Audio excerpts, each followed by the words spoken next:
Bienvenidos a la tercera clase del seminario de libertad emocional. Y esta vez, pues, nos toca hablar de la personalidad, las relaciones y la sexualidad. Veremos que está todo muy enlazado. Pero empezamos haciendo un poco de resumen de lo que hemos visto en las sesiones anteriores. Justo la anterior, que hablábamos de cómo se reprograma el cerebro, lo que veíamos es que éramos los seres humanos y los seres vivos, fundamentalmente, somos seres emocionales, que podemos ser libres si aprendemos a reprogramar nuestras reacciones, tanto emocionales como pensamientos, como comportamientos. Y todo eso, esa reprogramación se basa en modificar las emociones que estarían asociadas a esos programas. Porque para el cuerpo la emoción es lo fundamental, es lo que le pone en movimiento, lo que marca la importancia de la información asociada a la emoción y va a determinar cuáles son los programas que tiene que aplicar tanto en el metabolismo, en el funcionamiento del cuerpo, como para la selección de los pensamientos y la toma de decisiones. También había que dejar claro que el funcionamiento de las emociones es determinista, aunque tengamos frases del estilo es que has perdido la cabeza, no la has perdido, simplemente estás bajo un programa determinista gobernado por esa emoción. Y ya sabemos que las emociones, eso sí, pueden apagarnos las zonas racionales del cerebro y por lo tanto estamos operando en automático. ¿Vale? La buena noticia es que es posible liberar cualquier emoción y por lo tanto podemos deshacernos de todos esos programas alcanzando la libertad, nuestra capacidad de observar objetivamente lo que está ocurriendo y por lo tanto decidir qué es lo que más me conviene. Muy bien, eso es el resumen, pero también nos quedó pendiente practicar un poquito con las herramientas que vimos el día pasado. Una era la programación subconsciente. Habíamos asociado una palabra a la liberación de las tensiones de nuestro cuerpo, luego simplemente repitiendo esa palabra, respirando y observando la tensión que hayamos hecho consciente, esa tensión se va a ir relajando, disipando y con eso conseguimos, en el fondo, reprogramar el cerebro, porque esa tensión está asociada a una emoción. Si liberamos la tensión, se libera la emoción y por lo tanto la estructura del cerebro que se mantenía por esa emoción cambia. Bien. Bueno, pues vamos a hacer una práctica. También habíamos visto, vimos en el día anterior un vídeo con una técnica de respiración, que es la que llamamos respiración completa, que se basa en hincharte a tope y vaciarte a tope. Esa respiración conseguía activar los sistemas de relajación propios del cuerpo. O sea que realmente ya tenemos dos técnicas para trabajar. Una sería la palabra y otra la respiración completa. Bien, se pueden usar indistintamente. Ya veréis que a lo largo del seminario veremos todavía más técnicas. Lo interesante de conocer técnicas diferentes es que hay veces que las técnicas ya se nos vuelven tan automáticas que pierden efectividad, porque una de los elementos clave de las técnicas es mantener la atención. Entonces, si la técnica se convierte en un automatismo, en ese momento nosotros estaremos pensando en la lista de la compra en vez de estar centrados en la tensión del cuerpo. Y si no hay atención, no se producen cambios. Así que en ese momento sería interesante cambiar de técnica para que el cerebro pues vuelva a interesarse por lo que estás haciendo, mantenga la atención y consiga el resultado. Por eso os digo, hay muchas técnicas, pero en el fondo todas hacen lo mismo, todas funcionan. Lo importante es ver qué técnica es la que mejor me funciona en ese momento y tener un abanico pues, para poder ir cambiando cuando lo necesitemos. ¿Vale? Bueno, pues voy a pedir un voluntario para hacer la práctica. Bien.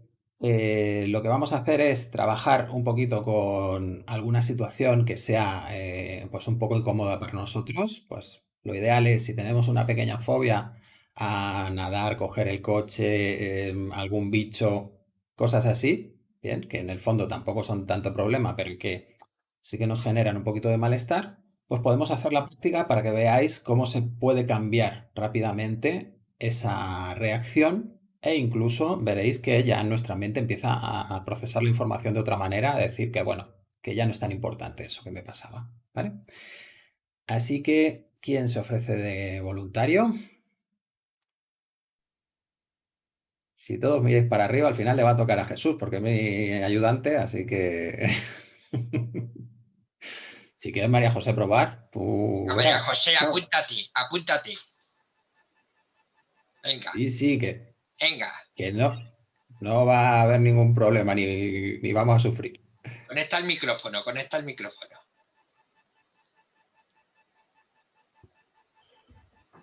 Pues en determinados momentos, sobre todo últimamente, yo que siempre había cogido el coche y me había ido donde fuera, pues últimamente ir muy lejos sola, pues Sí, no puedo. Bueno, no no puedo. puedes. Me apetece, vaya, y por lo tanto no lo hago. Perfecto, pues un ejemplo ideal. Vale, ¿tú recuerdas la palabra que programamos? La palabra, es decir, yo me tengo que inventar una palabra. La que programamos, no. La que programamos. No me acuerdo. Porque si hemos asociado la reacción a esa palabra, pues tenemos que decir esa palabra. Si no, no pasa nada. Lo hacemos con la respiración y ya está. Vale, Vale, vale, no me no hay acuerdo. problema. Bueno, pues entonces, repasando, ¿cómo conseguíamos desactivar las emociones? Lo primero es, tenemos que activarlo. En este caso, lo podemos hacer de una manera suave, tampoco es un tema muy complicado. Y siempre podemos modular con nuestra imaginación el tipo de situación para controlar la intensidad, que no sea muy alta. ¿Bien? Porque podemos ir poquito a poquito y conseguimos el mismo resultado que si activásemos toda la emoción. De hecho, lo vamos a conseguir más rápido porque si se activa toda la emoción, lo normal es que nos bloqueemos. Y entonces nos resulta más fácil, más difícil seguir los pasos. ¿Bien? Así que lo primero es simplemente, ¿bien?, imaginarte que tienes planificado un viaje largo. Bien, 700 kilómetros. Y entonces me dices cómo reacciona tu cuerpo. ¿Qué le pasa a tu cuerpo? ¿Qué sensaciones te vienen? O incluso qué pensamientos te vienen. O sea, te lo digo, te lo digo. Sí. Pues, o sea, me viene que no me apetece, me viene miedo, me viene como desamparo, me viene que me voy a poner malísima por el viaje y nadie me va bueno, yo qué sé, nadie va a estar conmigo pues, Vale, para sentirme mejor. paramos en ese momento. Fíjate que el cerebro ya ha hecho un recorrido por un montón de emociones. Bien, podíamos simplemente ir una a una. Pues entonces nos vamos a centrar en la primera que has dicho, el miedo. Todas las sensaciones tienen un reflejo físico. Otra cosa es que nuestros sistemas de defensa nos hayan ayudado a separarnos de la sensación del cuerpo. Y entonces, como que no estamos acostumbrados a percibir el cuerpo y nos parece que no pasa nada. Bien. Puede que no sea tu caso, tú sí que identifiques realmente. Cuando hablas de miedo, ¿qué parte del cuerpo se activa? ¿O dónde dirías que está?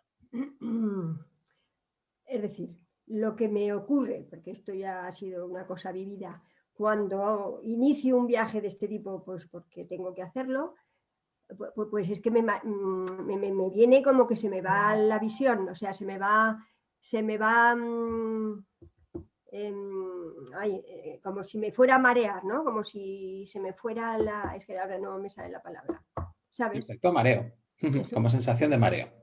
¿Vale? sí. Muy bien, pues entonces vamos a hacer una respiración completa. Vas a coger aire primero con el abdomen, luego con el pecho y vas a seguir introduciendo aire todo lo que puedas hasta que resulte molesto, que ya no puedes hincharte más y luego sueltas todo el aire por la boca para que la mandíbula se abra. Bien, y vaciamos todo, como si tuvieses humo en el pulmón y quisieses sacar todo el humo que hay en el pulmón. En ese momento ya vendrá la necesidad como de tomar una bocanada de aire, bien, y ahí te observas qué está pasando en el cuerpo. Le hemos llevado a la máxima expansión, la máxima compresión, y ahora el cuerpo se va a relajar. Bien, siente esa relajación y me dices qué va cambiando en tu cuerpo, qué sientes. Pues en el momento en que he soltado el aire, he notado como más libertad por el pecho. Vale, muy bien. Bien, pues entonces nos vamos a centrar de nuevo en el pecho, que puede ser una de las zonas que se compriman por el miedo, ¿vale? Cuando cerramos los hombros. Llevamos la atención al pecho y volvemos a hacer la misma respiración. Cogemos aire todo lo que podamos, hinchamos a tope y vaciamos. Soltando el aire por la boca para que se suelte la mandíbula. Si la mandíbula se cierra, intenta bloquear esa liberación. Entonces facilitamos soltando el aire por la boca. Muy bien. Y ahora observa. Observa qué hace el cuerpo. Bien, dejamos que respire como quiera. Él se equilibra. Ya le hemos provocado la respuesta de relajación y ahora observamos cómo se equilibra. ¿Qué ocurrió? Pues ahora no he sido tan consciente. No he notado ¿Vale? tanto el cambio. ¿Cómo notas el pecho?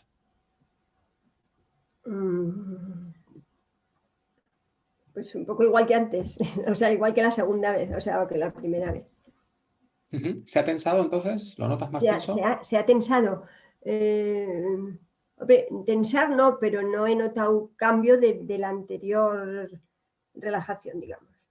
Vale, muy bien. Pues entonces vamos a intentar volver a activar las emociones. Fíjate que ya has hecho el enlace. Bien, de esa imagen que yo te proponía, ya te ha venido el recuerdo de cuando viviste algo así. Que es lo que hablábamos el día anterior, de que para la toma de decisiones nuestro cerebro siempre busca recuerdos. Bien, no toma las decisiones porque sí, sino sobre la base de su experiencia. Y cuando proyectamos el futuro pasa exactamente igual. Nosotros nos imaginamos el futuro sobre lo que ya hemos experimentado. Bien, entonces, cuando simplemente te pones en contacto con ese recuerdo, no hace falta que lo recorras, ¿bien? ¿Qué hace el cuerpo? Uf, el cuerpo se pone fatal. Eso es. Vale, paramos ahí. Ya está, el cuerpo se ha activado, la emoción se ha activado. Puntúame entre 0 y 10. 10 es el máximo de tensión. ¿Cuánto tendrías? ¿Ahora o ahora mismo? Ahora mismo. Sí, sí, ahora mismo. Pues 10. Un 10, ¿vale? Vamos a esa respiración de nuevo. Coges aire con el abdomen, llenas el pecho. A tope, a tope. Y cuando no puedas más, sueltas. Sueltas el aire por la boca, sacando todo el aire de los pulmones, vaciándote completamente. Y dejas ya que el cuerpo se relaje, se equilibre. Bien, siente cómo va cambiando. Y vuelves a puntuar. Esa molestia que antes era un 10, ahora, ¿cuánto le darías? Venga, ¿Qué 8. puntuación? 8. Un 8, perfecto. Volvemos a hacer la misma respiración. Coges aire a tope.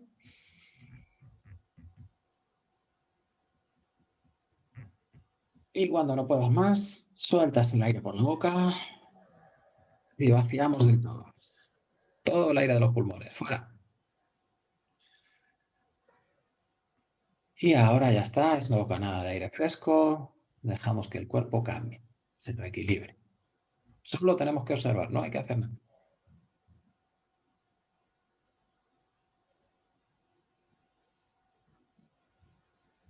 Bien. ¿Qué cambió? Cuéntame. ¿Qué cambió o la nota que le pongo? Puntúa, puntúa. Eso es. Puntúo, un 6. Un 6, muy bien. Eso quiere decir que va bajando. Perfecto. Seguimos haciendo lo mismo. Otra vez, nos llenamos a tope.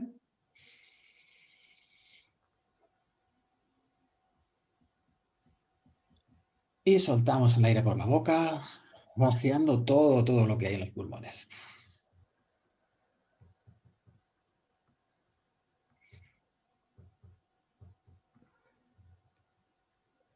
Y otra vez observamos cómo se relaja el cuerpo. Y tranquilamente, sin prisa, puntúas. Un 4. Un 4. Vale, muy bien. Bueno, ves que el proceso es repetir una y otra vez lo mismo. Bien. Que vaya bajando así, de 2 en 2, quiere decir normalmente que estás vaciando más de una emoción. Porque nuestro cerebro sigue conectado con el recuerdo. Entonces puede estar activando las emociones que estén dentro. Ya veremos qué ocurre. Nosotros seguimos con este proceso. Muy físico. Nos volvemos al cuerpo, S4, volvemos a hacer la respiración y luego comprobamos qué pasó. Coge ahí.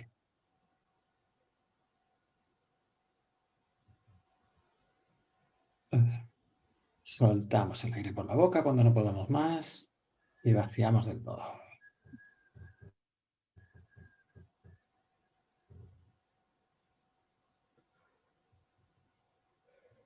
Y nos quedamos ahí observando un poquito, disfrutando de esa sensación de relajación, de cómo cambia el cuerpo.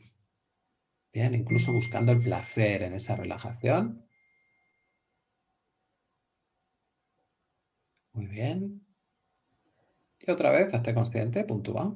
¿Cuánto queda de tensión en tu cuerpo? Ahora te voy a decir que ha bajado a 2, pero Sí. me noto más revuelta. Te notas más revuelta, ¿vale? Bien. Esto enlaza con lo que os comentaba antes, ¿bien? El cerebro sigue dando vueltas. Entonces, cuando baja una emoción, nos podemos hacer más conscientes de otras que estaban ahí, porque la anterior, como era muy alta, no nos dejaba apreciar. Ya, según baja, pueden aparecer otras sensaciones. Bien.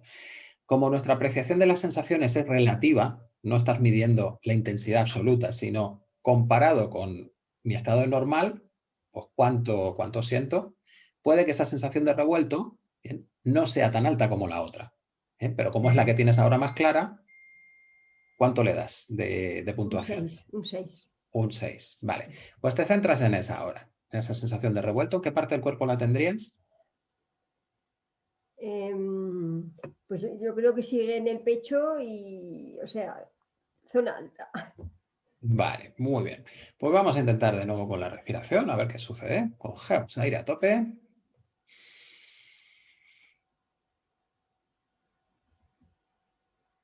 Y cuando no podamos más, soltamos la boca para que se abra la mandíbula.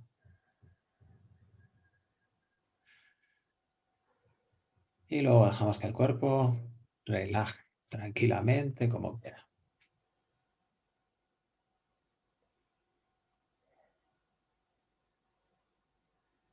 Bien. Bueno, está bajado a un 2 también. Un, dos, perfecto. Bueno, pues ya solo nos queda una respiración más y ya vamos a hacer. Venga, vamos a por ella.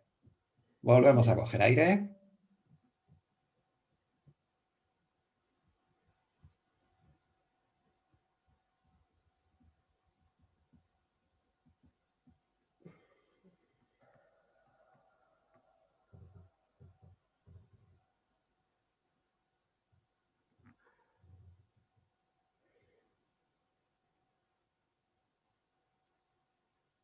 Muy bien.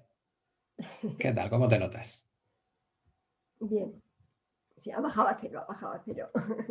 Perfecto. Bueno, pues esto que hemos hecho, en el fondo, ha sido hacernos conscientes del estado de nuestro cuerpo y relajarnos. Bien, aparentemente no tiene nada que ver con pensar de otra manera. Bien.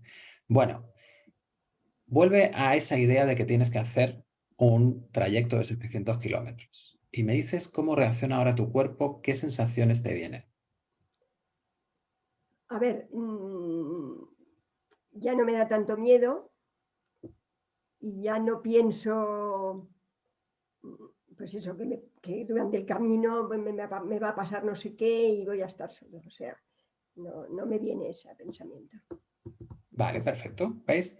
Esta sería como la comprobación de mi estado emocional es el que mantiene un tipo de pensamiento. Si mi estado emocional es alto, pues está claro que mis pensamientos tienen que ser acordes a ese estado emocional, a ese drama que está generando la emoción. Los pensamientos tienen que encajar. Si mi emoción baja, pues ya veo como que esos pensamientos no tienen tanta sensación de verdad y tienen que bajar para hacerse coherentes. ¿Vale? Si todavía queda un poquito de miedo, quiere decir que todavía hay carga emocional en mí. Entonces, si te pido ir al recuerdo, ¿bien? ¿Qué hace tu cuerpo? Al recuerdo de cuando tenía miedo, Sí, de cuando te pasó eso, el mareo. a ver, ¿qué hace? Pues hombre, no me gusta recordarlo, no me gusta recordarlo. Vale, para, ya está, ya has activado la emoción. Bien, puntúame, ¿qué intensidad tiene el malestar en tu cuerpo ahora? Ahora, un 6. Un 6. Bien, fíjate que antes, cuando has accedido al recuerdo, era un 10. ¿Mm? Ahora cuando accedes es un 6, porque todo lo que hemos vaciado ya no está almacenado como información emocional en el cerebro, esto se ha liberado. Pero todavía quedan aspectos emocionales guardados en ese recuerdo. Entonces, vámonos a ese 6 y luego comprobamos qué ocurre. ¿Bien? Respiración. Estamos solo con la sensación, volvemos al mismo proceso de antes. Sensación física, respiración y vemos cómo cambia. Cogemos aire.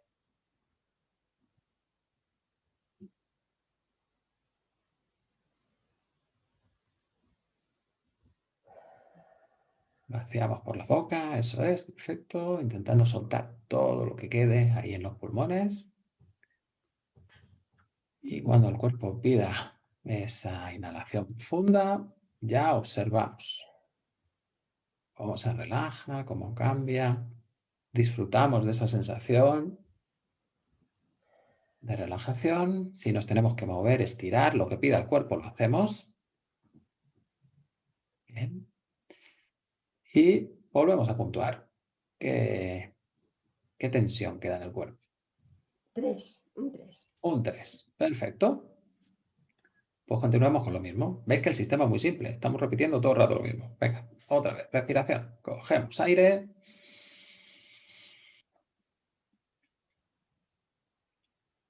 Y cuando no podamos más, soltamos por la boca.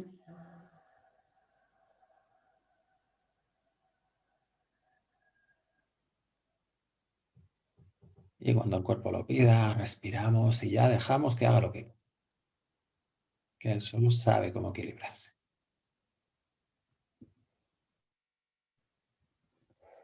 Muy bien. ¿Qué ha quedado? 0. 0. Muy bien. Vale, pues otra vez volvemos a hacer la comprobación. Pienso en ese viaje de 700 kilómetros. ¿Qué sensaciones me vienen? ¿Qué pensamientos?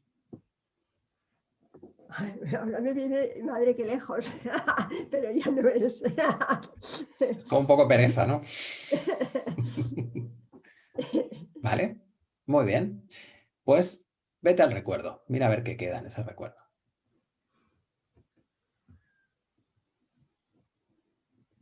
Hombre, aún queda ahí un 20% aún queda, ¿eh? Un 20. Vale, pues venga, vamos a bajar el 20. A ver si lo conseguimos. Toma aire.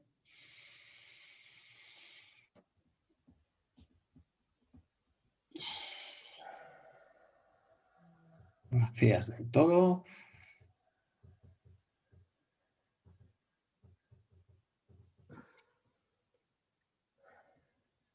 Y luego observamos simplemente cómo se relaja.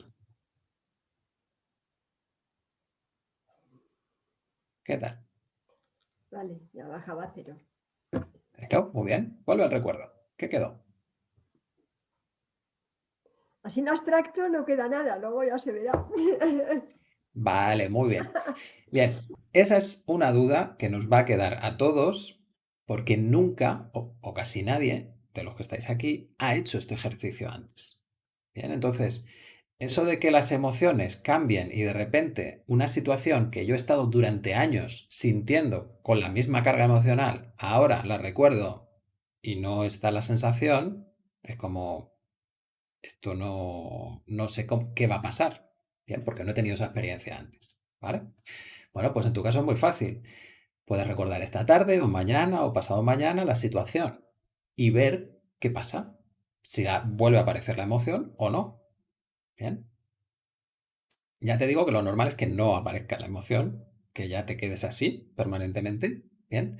Otra cosa es que lo que hayamos hecho sea la liberación completa. ¿Os acordáis de esa lista que os puse, ¿no? De las emociones más intensas y luego estaban las otras que eran las guays. El agradecimiento, voluntad, todas esas cosas. Bien. Pues ya veremos, sobre todo en la parte práctica, que si hacemos un proceso mucho más profundo para entrar en el subconsciente y sacar toda la información asociada a esa situación, veremos que todavía queda carga emocional. ¿Vale? Que lo que entendemos normalmente por haber superado una situación es simplemente poder recordar sin perder el control. Y eso lo asociamos a haberlo superado. Pero en realidad, la información emocional todavía sigue en mí y yo sigo condicionado por esa carga emocional. Solo para esa podría mantener el control, pero si estoy tenso por otro tema y se me junta con eso, las emociones se van a sumar y entonces ya pierdo esa capacidad de control y entro en los patrones, ¿bien? Que es lo que nos suele suceder. Entonces, en el seminario aprenderemos cómo vaciar completamente las situaciones vividas de tal manera que ya esa parte no nos va a afectar más en nuestra vida.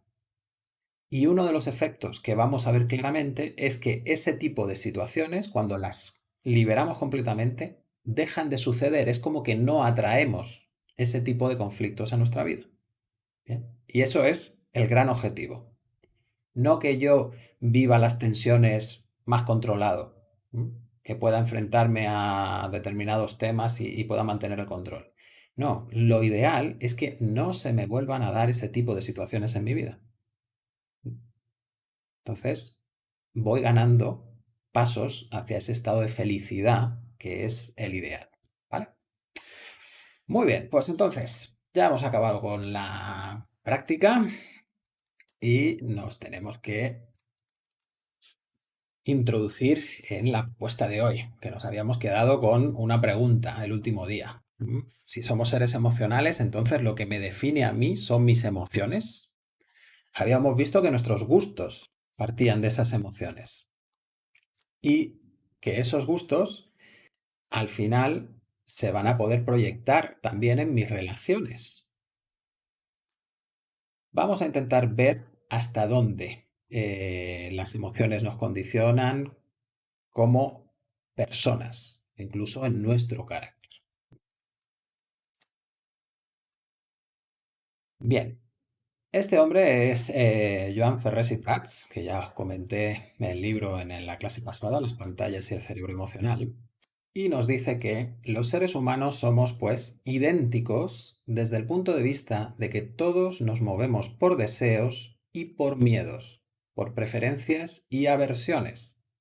Lo que nos distingue es nuestra específica base de datos de preferencias y de aversiones. Esta reflexión está sintetizando todo.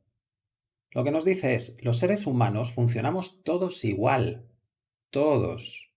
Pero fijaros qué variedad de comportamientos tenemos. Desde comportamientos extremos hasta comportamientos muy equilibrados o apáticos. Pues todos esos comportamientos diferentes se basan en tus experiencias. Esas experiencias son los que van a condicionar las cosas.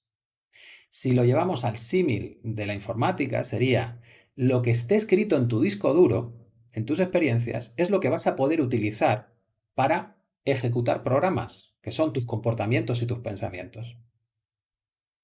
Si tu disco duro está lleno de cosas complicadas, pues está claro que tu proyección de futuro va a ser complicada. Si tu disco duro solo contiene situaciones placenteras, pues lo que verás en el futuro será ese placer.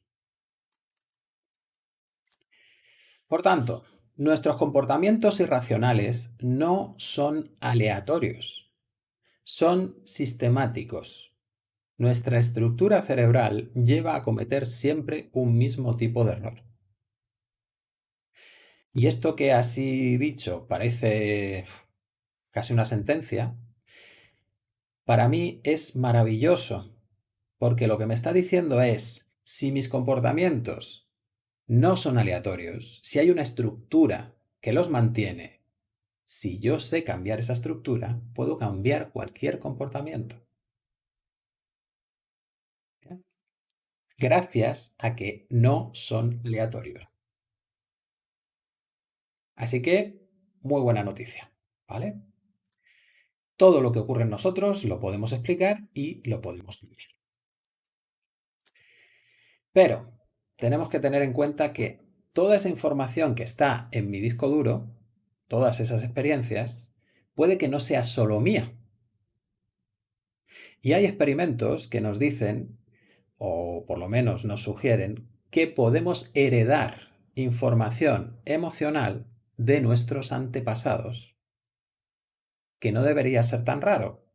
Si nuestro genoma es donde almacenamos la información más importante que legamos a las siguientes generaciones, pues está claro que las adaptaciones que haga el cuerpo, lo suyo es que se escriban en ese genoma y se pasen a las siguientes generaciones para que estén mejor adaptadas a esas vivencias, a ese ambiente que estoy teniendo yo como padre. Bien, pues hay un estudio del 2013 que dice que las experiencias de uno de los padres, incluso antes de la concepción, influyen notablemente tanto en la estructura y función del sistema nervioso de las generaciones posteriores. Este experimento se elaboró de la siguiente manera. Se cogieron ratones macho para evitar el tema de, bueno, es que durante la gestación también el feto puede recibir información y eso puede condicionar su desarrollo del sistema nervioso. Bueno, pues para evitar eso, cogemos ratones macho y los condicionamos a que tengan miedo del olor de la flor del cerezo. Luego esos ratones se aparean y las crías tienen miedo de la flor, del olor de la flor del cerezo. Tanto los hijos como los nietos de esos ratones machos condicionados. ¿Bien? Y para explicar por qué, lo que vieron es que había una sección de ADN que era la responsable de la sensibilidad al olor de la flor de cerezo, que estaba más activa en el esperma de los ratones machos. Bien. Luego, esos cambios que vivimos nosotros emocionales son cambios fisiológicos que llegan hasta los genes e incluso hasta los genes que legamos a las siguientes generaciones. Así que estamos todos mucho más enlazados de lo que nos creemos. ¿Sí? Esto hay que tenerlo muy en cuenta porque si mis antepasados han vivido conflictos muy potentes, esos conflictos se pueden expresar en las siguientes generaciones de una manera muy dramática. Bien. De hecho, las esquizofrenias tienen muchísimo enlace con esto. Serían expresiones de esas vivencias muy traumáticas vividas por antepasados. Este es otro estudio del 2009 en el que mostraban cuál es la influencia de vivencias traumáticas cuando eres un niño. Bien. En este caso lo hacen con ratones y luego se extrapola. Suponemos que el cerebro del ratón funcionaría, o el sistema nervioso del ratón funcionaría de una manera muy similar al sistema nervioso del humano. Bueno, lo que hicieron en este experimento es separar a las crías recién nacidas 3 horas al día durante sus primeros 10 días de nacidas de la madre. ¿Qué ocurrió? Pues que cuando los ratones llegaron a la edad adulta, se mostraron menos capacitados para enfrentar situaciones de estrés. Es como que tenían ya un sobreestrés. La memoria de estos animales era más pobre porque se había producido un cambio epigenético permanente. Bien, es decir, en la lectura de los genes se había potenciado la lectura de un determinado gen que hacía que se produjera una hormona. Se sobreproducía la argipresina. Cuando les dieron una sustancia, un fármaco que bloqueaba los efectos de la argipresina, la conducta de los animales entonces volvía a su estado normal. ¿Qué quiere decir esto? Que las situaciones traumáticas provocan cambios en el cuerpo muy profundos, que llegan incluso hasta la expresión de los genes, y me condicionan a largo plazo, incluso hasta cuando soy adulto. Luego, todo eso de que los niños no se enteran de nada y que lo superan todo y no pasa nada, no es cierto. Todo lo que están viviendo los niños les condiciona y luego, cuando son adultos, vemos las consecuencias. Bueno, me podéis decir que, oye, que esto es con ratones, ¿eh? Que te estás pasando aquí en la extrapolación. Bueno, es que también hay experimentos con humanos. Esto, más que un experimento, es un seguimiento. Bien, porque los experimentos con humanos se supone que por ética deberían estar muy controlados. Bueno, pues entonces, una organización dedicada a la salud hizo un seguimiento a más de 30.000 personas durante muchos años, varias décadas. Bien.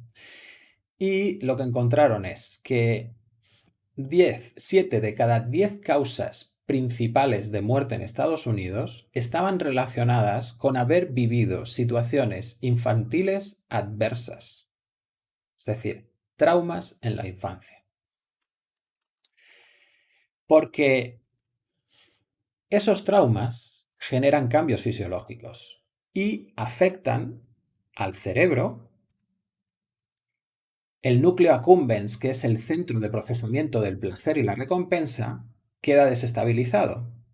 Y cuando está desestabilizado tienes mucha más tendencia a acabar en adicciones. También se inhibe la corteza prefrontal. Y si nos acordamos, la corteza prefrontal era la que inhibía los impulsos, los automatismos. Y también controlaba la función ejecutiva, planificación de futuro y consecución de objetivos. Luego, si ese área funciona mal, pues las personas no serán capaces de organizarse en su vida y además no pueden controlar sus respuestas emocionales automáticas. Y también se producían cambios significativos en la amígdala. La amígdala, ese órgano del cerebro que es el encargado de teñir emocionalmente toda la información. Y se sobreexpresaba la parte asociada al miedo. Luego, esos niños, según van creciendo, todas sus experiencias se van tiñendo de miedo. También se afectaba el sistema inmunológico. Si se afecta el sistema inmune, entonces serás mucho más propenso a tener enfermedades infecciosas o a tener respuestas autoinmunes, otro tipo de enfermedades. Y también se afectaba el sistema endocrino, el sistema hormonal. Y el sistema hormonal ya sabemos que regula el crecimiento, regula mis respuestas de estrés, regula la gestación, regula todo el cuerpo, cómo debe funcionar. Y por último encontraron que incluso modificaba la forma de leerse y de replicarse de nuestro genoma. O sea que eso que nos pasaba en la infancia, que se suponía que no tenía trascendencia, resulta que tiene una trascendencia crítica. En resumen, lo que te decían en este estudio es que los chavales que tenían, creo que eran 3 o más experiencias infantiles adversas, es decir, situaciones traumáticas en la infancia, reducían su esperanza de vida en 20 años, porque su salud iba a ser peor y sus comportamientos también iban a llevarles a ponerse en situaciones de mayor riesgo.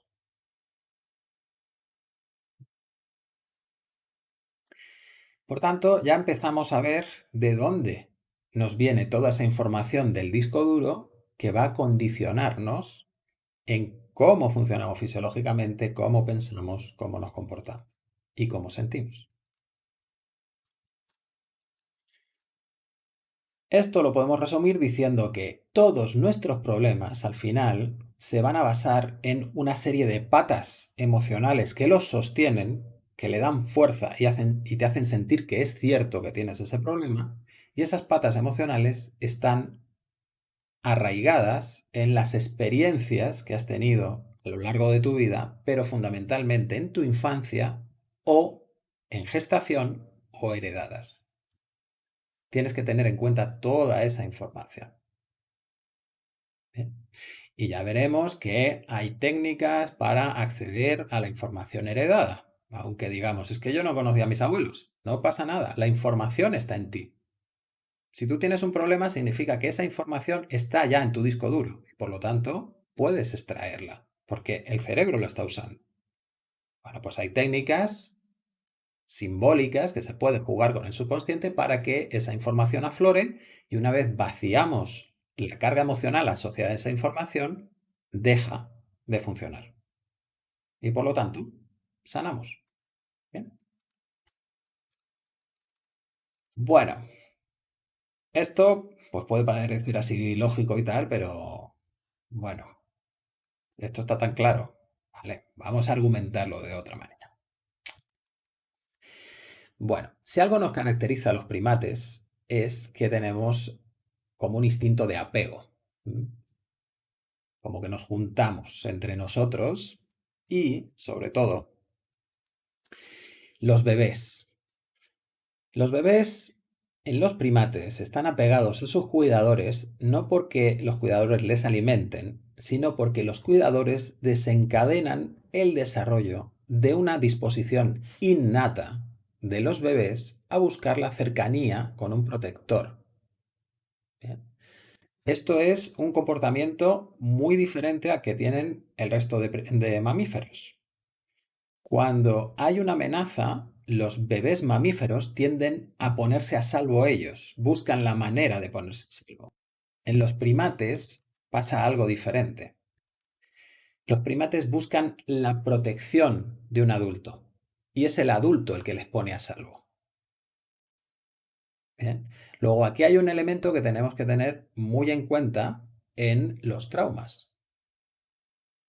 Una cosa es qué me sucede y otra cosa es cómo me han cuidado durante ese trauma.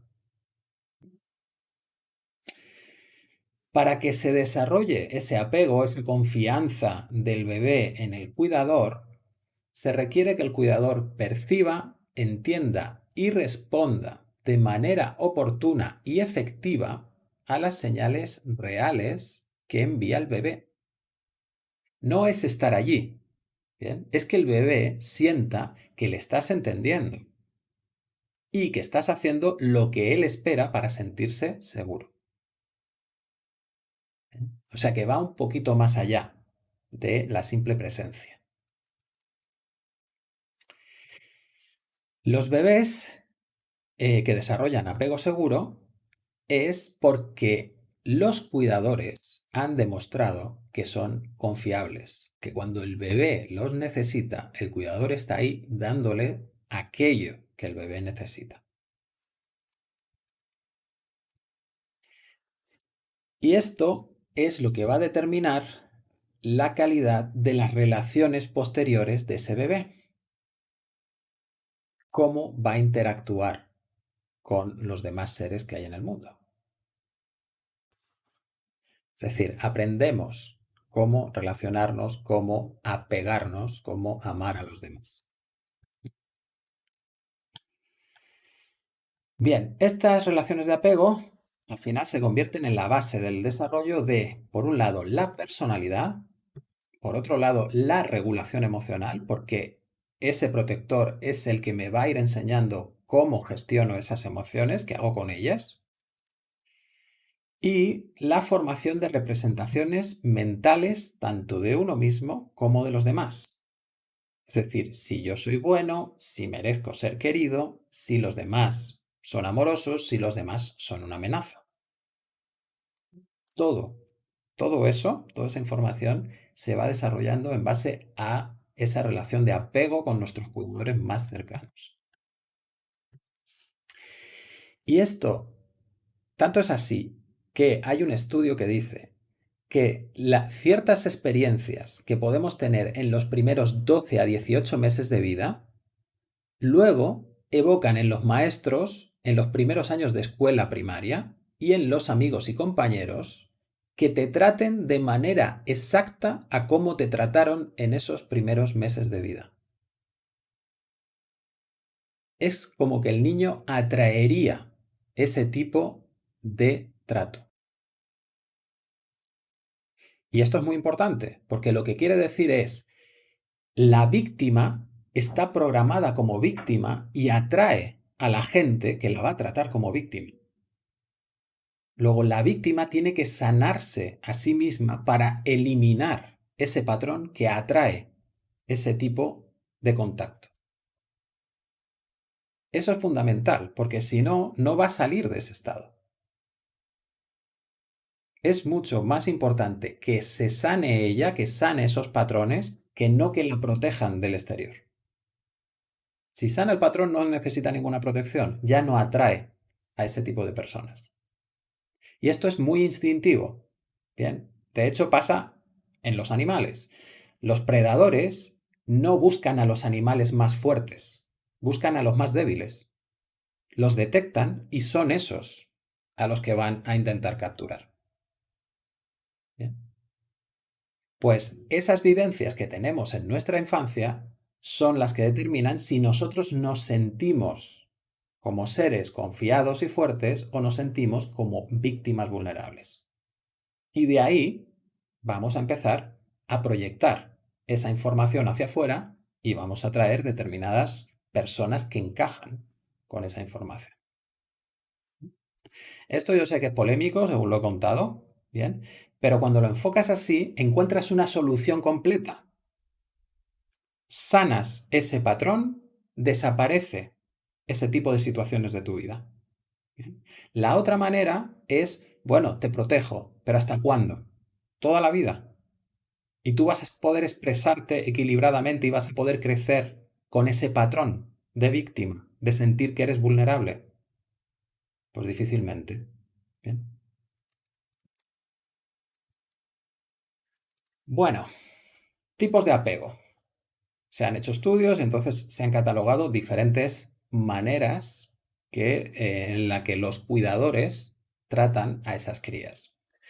El primero sería el apego seguro, que son las crías que han tenido una experiencia totalmente equilibrada con sus protectores. Entonces, las crías son activas para iniciar un compromiso, es decir, para renovar ese contacto con el cuidador.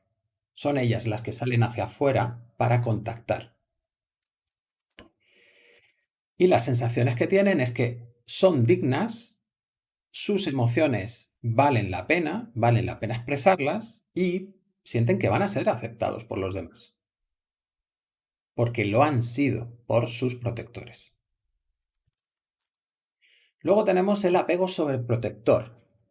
El apego sobreprotector se desarrolla cuando el cuidador trata de evitar constantemente cualquier situación de posible sufrimiento en el niño.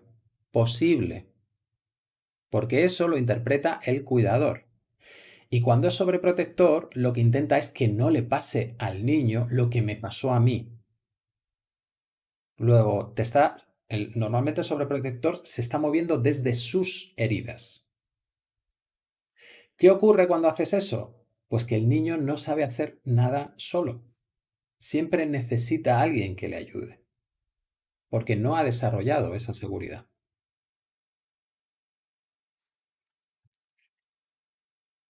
También tenemos el apego evasivo,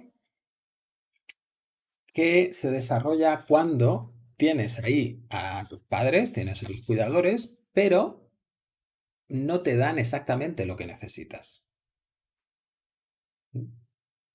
Cuando tú necesitas un apoyo determinado, pues aunque esté ahí el cuidador, no te o percibes que no lo recibes. ¿Qué ocurre con este tipo de personas? Pues que empiezan a sentir que si no han recibido esa ayuda específica cuando eran pequeños, pues entonces para sobrevivir es no necesitar nada de nadie, porque no te van a dar lo que tú estás buscando. Para eso es mejor que tú lo encuentres. Más, apego ambivalente. Sería cuidadores que a veces pues están ahí, te dan el apoyo que necesitas en ese momento, pero hay otras veces que no están. ¿Qué se desarrolla?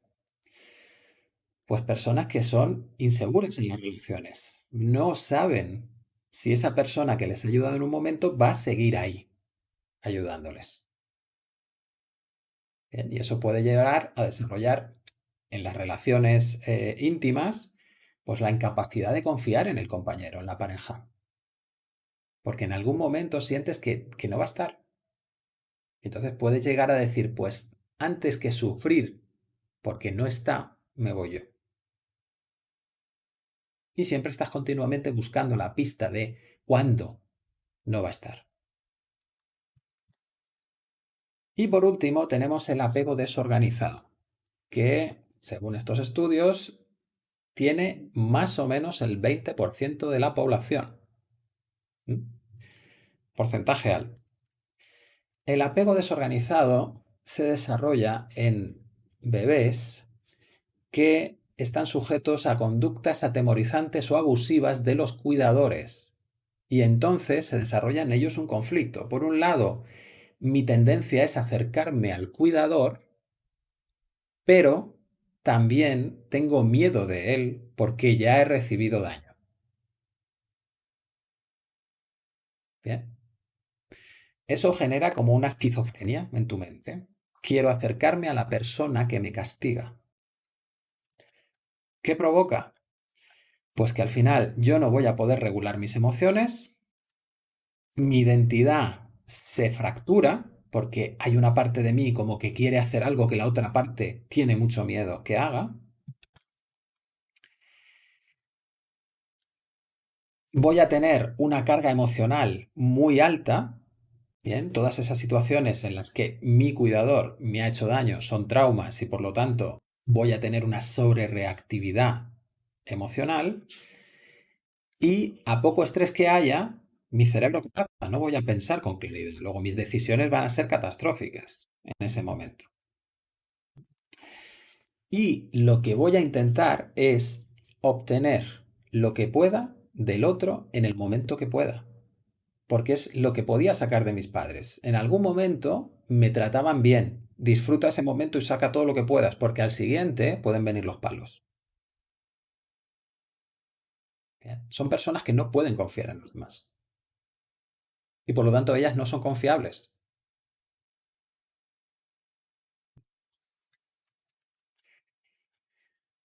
Pues esto al final va a generar dos tipos de trauma. Por un lado tenemos las personas que están hiperactivadas, que son las que están buscando continuamente dónde está la amenaza. Están en continua respuesta de lucha o huida. Y por otro lado vamos a tener a las personas que están paralizadas. No pueden luchar, no pueden huir, luego se desactivan para ver si sobreviven, haciéndose pasar por muertos. Y este tipo de traumas está, por un lado, relacionada con disociaciones y depresiones. Aunque las depresiones tienen varios grupos con características diferentes. Bien, por un lado tendríamos depresiones que estarían relacionadas con duelos, que son depresiones muy específicas y que suelen ser fáciles de tratar. Es simplemente realizar el duelo, vaciar todas esas sensaciones que puedan quedar en ti y se soluciona. Pero luego tenemos también depresiones asociadas a una baja motivación, porque es un mecanismo de defensa de nuestro cerebro. Está diciendo, no intentes nada porque puedes fallar. Y si fallas es lo peor que puede ocurrir. ¿Bien?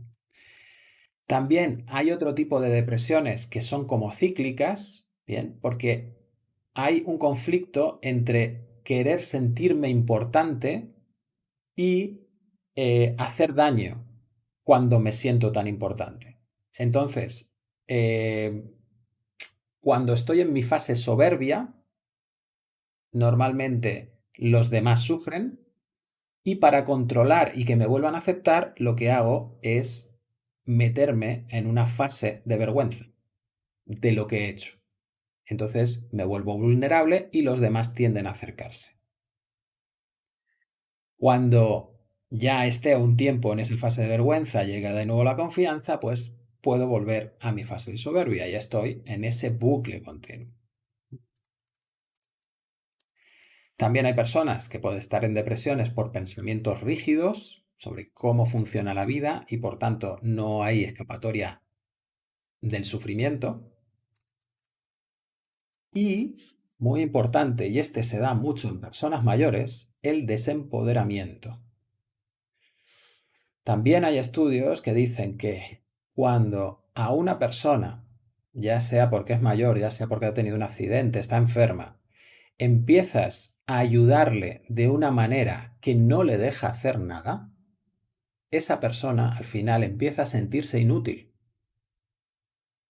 Y lo siguiente es problemas físicos, empeorar en las enfermedades, problemas psicológicos, y está asociado con muertes prematuras y enfermedades y desarrollo de enfermedades.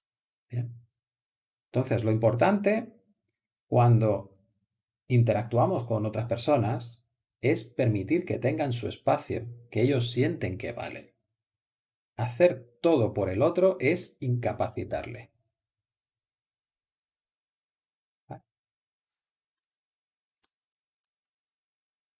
Bien, pues sobre esos tipos de apego y esas consecuencias traumáticas de esas experiencias, se va a desarrollar pues cierto tipo de estrategias para sobrevivir, para que me acepten, para que me cuiden. Alrededor de un tercio de los niños tuvieron cuidadores que no fueron demasiado buenos con ellos.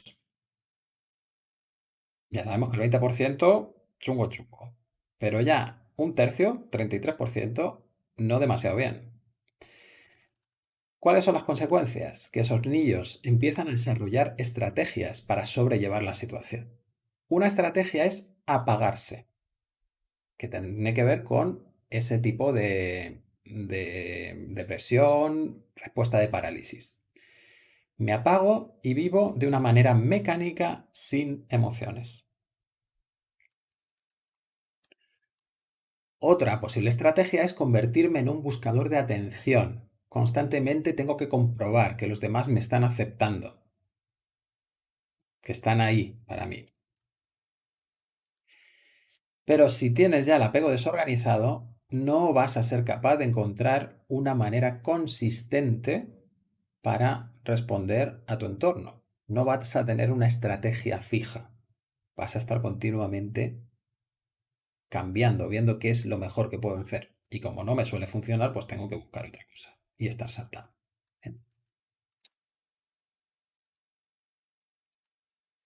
Bien, si queremos ver algún ejemplo así como más claro, que además podemos ya reflejar en nuestra vida, hay tres tipos de adaptaciones. Bien, lo que hemos visto antes son como estrategias de supervivencia y estos serían como comportamientos dominantes.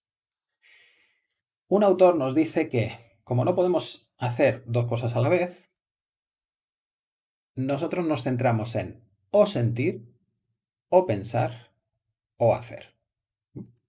Por tanto, si no quiero sentir mis emociones, me vuelco en lo mental o me vuelco en las acciones, en ser hiperactivo. Con eso apago mis sensaciones. Luego también es un mecanismo de defensa que puedo emplear. Y podemos ver las diferentes combinaciones. Si no quiero pensar, pues entonces me puedo mover constantemente, de nuevo ser hiperactivo o dejarme llevar por las emociones.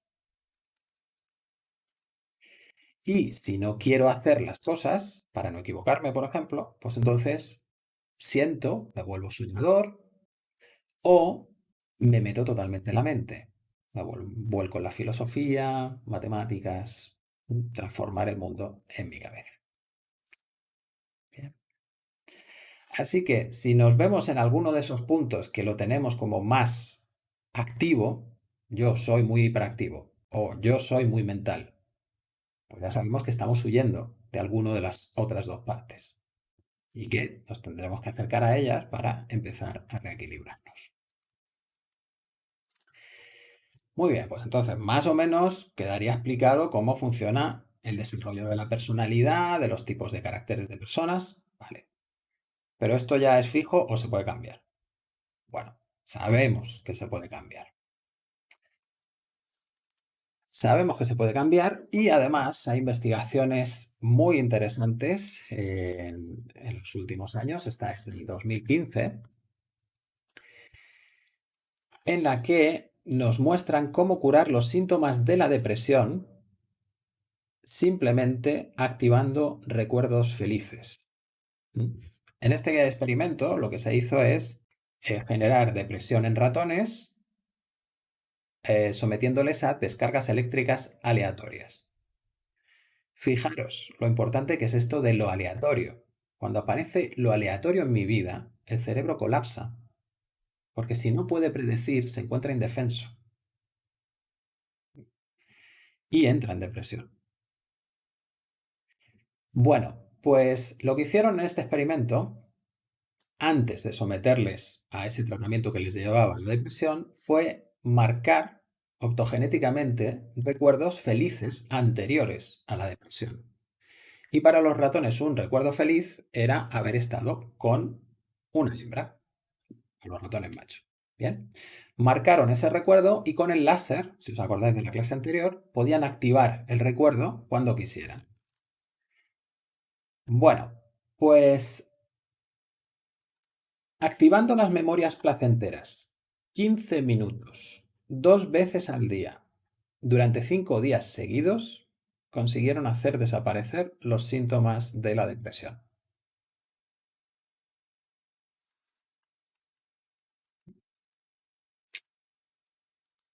Y luego lo comprobaron. Dijeron, a ver, si ha desaparecido la depresión, tiene que haber cambios en la estructura del cerebro. Y lo encontraron. Bien. Se habían formado o se habían conectado nuevos caminos entre la amígdala y el hipocampo, que es la zona de los recuerdos, y también había formación de nuevas células cerebrales en el hipocampo. En el hipocampo, para almacenar nuevos recuerdos, se incorporan células nuevas, porque el cerebro, cerca del hipocampo, tiene una zona con células madre, de las que pueden salir nuevas neuronas que se emplean para almacenar esos recuerdos.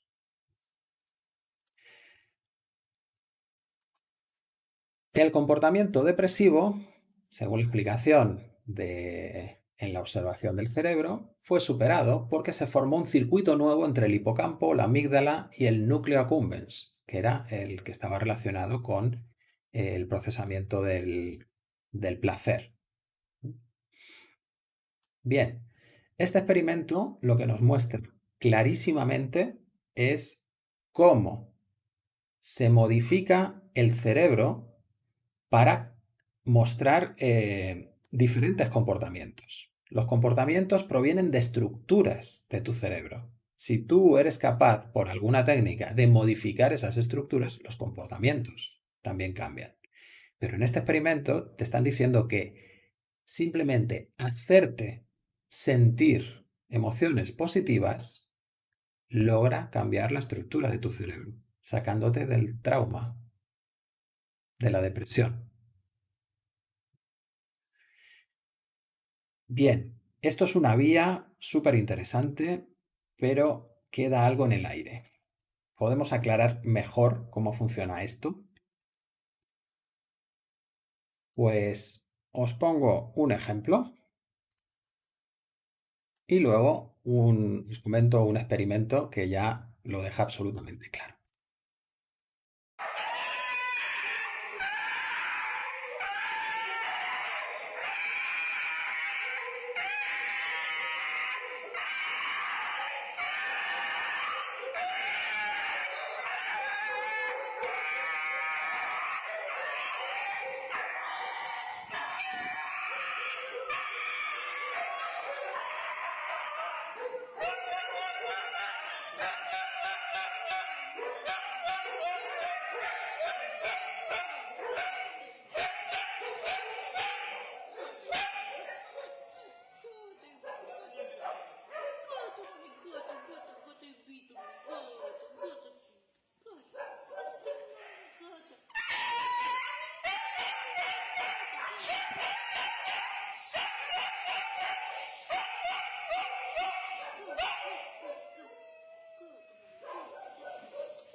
Bueno, parece ser que no se ha oído el vídeo, pero bueno, lo podéis imaginar. El perrito estaba chillando desesperadamente. Y la mujer, la cuidadora, simplemente le ha calmado acariciándole. Pero aquí hay algo muy importante para que nos demos cuenta. En ningún momento la cuidadora ha retirado las manos cuando el perro le ha acercado los dientes. Bien. Y esa es la clave para conseguir calmarle. Es decir, la cuidadora tenía tal nivel de convencimiento en que lo que estaba haciendo iba a tranquilizar al perro y ella no iba a recibir ningún daño, bien, que podía mantener la mano cerca de su boca. Y el perro lo ha intentado 2 o 3 veces, pero como no apartaba la mano, se rompía esa cadena que necesita el perro para morder, que es que el otro se sienta amenazado. No siente amenaza ninguna y la mujer sigue acariciando al perro. Y está tan acostumbrada a eso que llega un momento en que se dedica a quitarle las legañas al perro. Ladrando de esa manera, aullando. ¿Bien? Pero en el fondo es lo que nosotros conocemos también como humanos. Cuando tenemos que tranquilizar a un bebé que está muy alterado, bien, nosotros pues tenemos que dejar que llore, pues no pasa nada. Y si lo haces desde ese entender que no pasa nada porque llore, no me estreso y simplemente me dedico a tranquilizarle, a decirle buenas palabras, a llevar su atención a otros sitios, el bebé rápidamente se calma. Si yo no le realimento en su estado, si yo no me tenso con él, el bebé se calma y el perro le pasa exactamente igual. Bien. Esto se puede explicar neurológicamente y se podía explicar ya desde el año 1904, porque en el fondo lo que se está empleando es un reflejo condicionado. Tú puedes asociar cualquier estímulo a una respuesta emocional o a una respuesta fisiológica. Pavlov asoció el sonido de una campana, bien, con la salivación. Eso es una respuesta fisiológica. Pero es que podríamos asociar cualquier sonido, cualquier gesto, cualquier imagen a una respuesta emocional del cuerpo. Bien, ¿por qué es tan interesante poder hacer eso? Porque tú puedes asociar memorias contextuales, es decir, memorias de lo que pasó, a la misma respuesta emocional. Yo podría coger 2 recuerdos y asociarlos a la misma emoción. Da igual la emoción que viviese en aquel momento. Puedo hacer un condicionamiento y coger un recuerdo y que me haga sentir bien. O coger el mismo recuerdo y asociarlo a una emoción negativa, entre comillas, y que me haga sentir mal. Bien. Y también puedo hacer el proceso al revés. Puedo asociar muchas emociones al mismo recuerdo o al mismo estímulo. Y eso es permanente porque se generan conexiones entre la amígdala y el hipocampo, la estructura que guarda esos recuerdos. Recalco, ¿por qué es importante esto? Pues por el siguiente estudio. En 2015 se descubrió que la amígdala procesa fundamentalmente 2 emociones. Bueno, más bien 3. El miedo, el placer, bien, el miedo, que luego la amígdala lo envía a otra parte del cerebro que se la llama la amígdala centromedial. De hecho, dentro de la misma amígdala es otra zona. El placer, que lo envía la información al núcleo accumbens, y esa misma información de placer y miedo, bien, también se procesa en otra parte, en el hipocampo ventral, y está asociado a la ansiedad. A ver, lo explico un poco confuso, lo aclaro. Hay una parte de la amígdala, unas células, unas neuronas están especializadas en procesar el miedo. Y otra parte de la amígdala tiene neuronas especializadas en procesar el placer. ¿Bien? En teoría, el miedo se envía hacia una zona del cerebro, el placer hacia otra, pero también esas 2 mismas emociones se envían a una zona específica asociada con la ansiedad. Luego tú puedes sentir ansiedad tanto por miedo como por placer. Os estoy poniendo todas las piezas y ahora vamos a darle coherencia. En ese estudio lo que descubrieron es, si yo empiezo a excitar continuamente las neuronas del miedo, las de placer se apagan. Pero si hago lo mismo al revés, empiezo a excitar las del placer, las neuronas del miedo se apagan. Y con este efecto podemos explicar ya lo que pasó con los ratones. Los ratones estaban traumatizados, estaban en depresión, sus neuronas del miedo estaban sobrereactivas. Cuando, gracias a que podían activar un recuerdo a voluntad, empezaron a excitar las emociones del placer, lo que hicieron fue debilitar la estructura que mantenía el comportamiento depresivo, de tal manera que llegó a desaparecer. Esto nos da una clave. Cuando estamos en trauma, si somos capaces de activar experiencias, recuerdos positivos, podemos salir de ese estado. Porque nuestras neuronas, las neuronas que contengan el miedo, se van a empezar a debilitar. Esto, en casos de trauma, puede ser casi imprescindible. Ser capaz de hacer esto. Activar el placer para que empiece a debilitarse el miedo. Pero también en este estudio nos están diciendo que las recompensas también generan estrés, generan ansiedad. ¿Bien? Luego nos han estado enseñando gracias al condicionamiento. Tenemos el condicionamiento por una recompensa positiva y el condicionamiento por una recompensa negativa, un castigo. Bien. Lo de los castigos parece ser que ya se ha visto que no es muy bueno, pero todavía seguimos con el tema de las recompensas positivas. Resulta que las recompensas positivas neurológicamente generan ansiedad. Y si generan ansiedad, estás entrando en estrés. Y si entras en estrés, el riego sanguíneo a las zonas racionales del cerebro disminuye. Luego, las recompensas positivas también están generando una disminución de tus capacidades. Y esto lo veremos en mucho más detalle cuando lleguemos a la educación emocional. Así que nos quedamos un poco en el aire. ¿Y cómo conseguimos que los niños hagan lo que queremos si no les damos recompensas? ¿Mm? Bien, otro estudio que necesitábamos para complementar este es uno realizado en 2014 sobre la meditación, que concluyó que la meditación disminuye la materia gris en la amígdala. Y eso está asociado con la disminución del estrés, porque la materia gris estaría como relacionada con el procesamiento de la información. Luego, cuanta más materia gris haya en la amígdala, más procesamiento de las señales emocionales.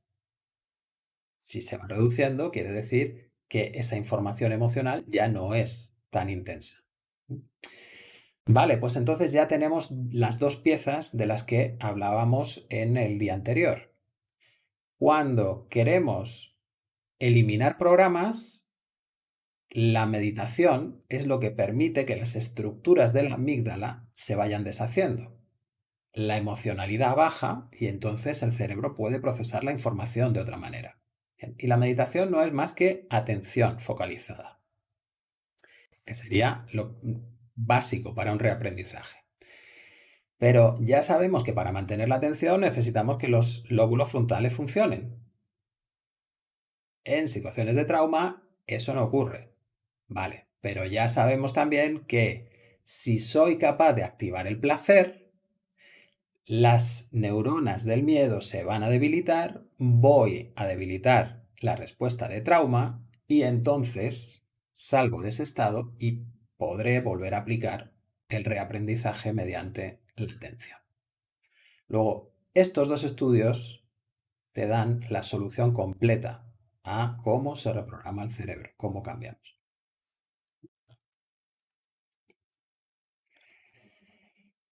Bien, uno de los temas fundamentales para conseguir cambios profundos es que no haya creencias bloqueantes. Por ejemplo, cuando antes hemos estado tratando con María José el tema de la conducción, bien, en ese caso simplemente hemos estado trabajando sobre las sensaciones físicas, se han ido liberando, no ha habido ningún problema. Pero, ¿qué pasaría si hubiese una creencia que dice que no, yo tengo que sentir miedo porque si no, no estoy segura, me pondría en peligro? Una creencia, en el fondo, no es más que un programa subconsciente, un programa del cerebro que dispara sentimientos, pensamientos y comportamientos. ¿Vale? Nosotros las vemos como frases, pero esas frases están asociadas a emociones. Si yo digo una frase y no hay ninguna emoción detrás, es una frase neutra. No me dice nada, no me hace sentir, no tiene sentido. Cuando es una creencia, todo mi cuerpo la respalda. Hay toda una carga emocional detrás diciendo que eso es así. Y una estructura mental de pensamientos y comportamientos que la reafirmen. Luego, si yo tengo una de esas creencias, puede que me resulte mucho más difícil liberar las emociones o puede incluso que lleguen a bloquearse. Porque cuando cuestiono la creencia, mi cuerpo puede entrar en un estado de trauma. Porque esa creencia es lo que me mantiene seguro. Bien, pues cuando eso ocurre, lo que tengo que hacer es dejar en paz la emoción que está bloqueada por la creencia y centrarme en liberar las emociones que sostienen esa creencia. Una vez libero esas emociones, la creencia deja de tener sentido y ya puedo volver al problema principal para acabar de solventar. ¿Vale?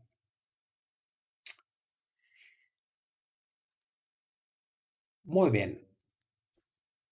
Una de las herramientas que podemos emplear para desbloquear creencias es generar creencias positivas, que eso es casi como hackear el cerebro. Las creencias normalmente desencadenan como o activan una cadena de pensamientos y reacciones y emociones y programar creencias positivas lo que haría sería como colocar una instrucción en mitad del programa de esa creencia bloqueante. Si metes una instrucción positiva, cuando el cerebro lo procesa, encuentra una pieza que no encaja. Y entonces hay como un momento de parón. Esos momentos de parón te permitirían pues ir haciendo consciente lo que está ahí detrás y si vas haciendo consciente también puedes ir liberando las tensiones, las sensaciones físicas que tienes en ese momento y vas debilitando la creencia. Cuantas más creencias positivas insertes, bien, pues más puntos de ruptura estás introduciendo en ese tren, ¿no? Del pensamiento bloqueante. Y más fácil te va a resultar salir de ese bucle. ¿Vale? Una vez hagas eso, pues queda un segundo paso. Si mi mente ha estado entrenada o ha pasado mucho tiempo con creencias limitantes, tengo que entrenar mi creatividad para enseñarle a salir de ahí, para enseñarle a pensar de otra manera, que encuentre nuevas posibilidades. Bueno, pues, ¿cómo recuperamos nos recuperamos de los problemas de apego que hayamos podido vivir en nuestra infancia? Bueno, pues por una parte, ya os comenté, existen los ejercicios de TRE, que para lo que sirven es para que fisiológicamente los músculos liberen la tensión que acumularon en el trauma y por tanto el cuerpo se relaje y eso lleva también a cambios neurológicos que debilitan el trauma. Pueden incluso hacer que salgas de él.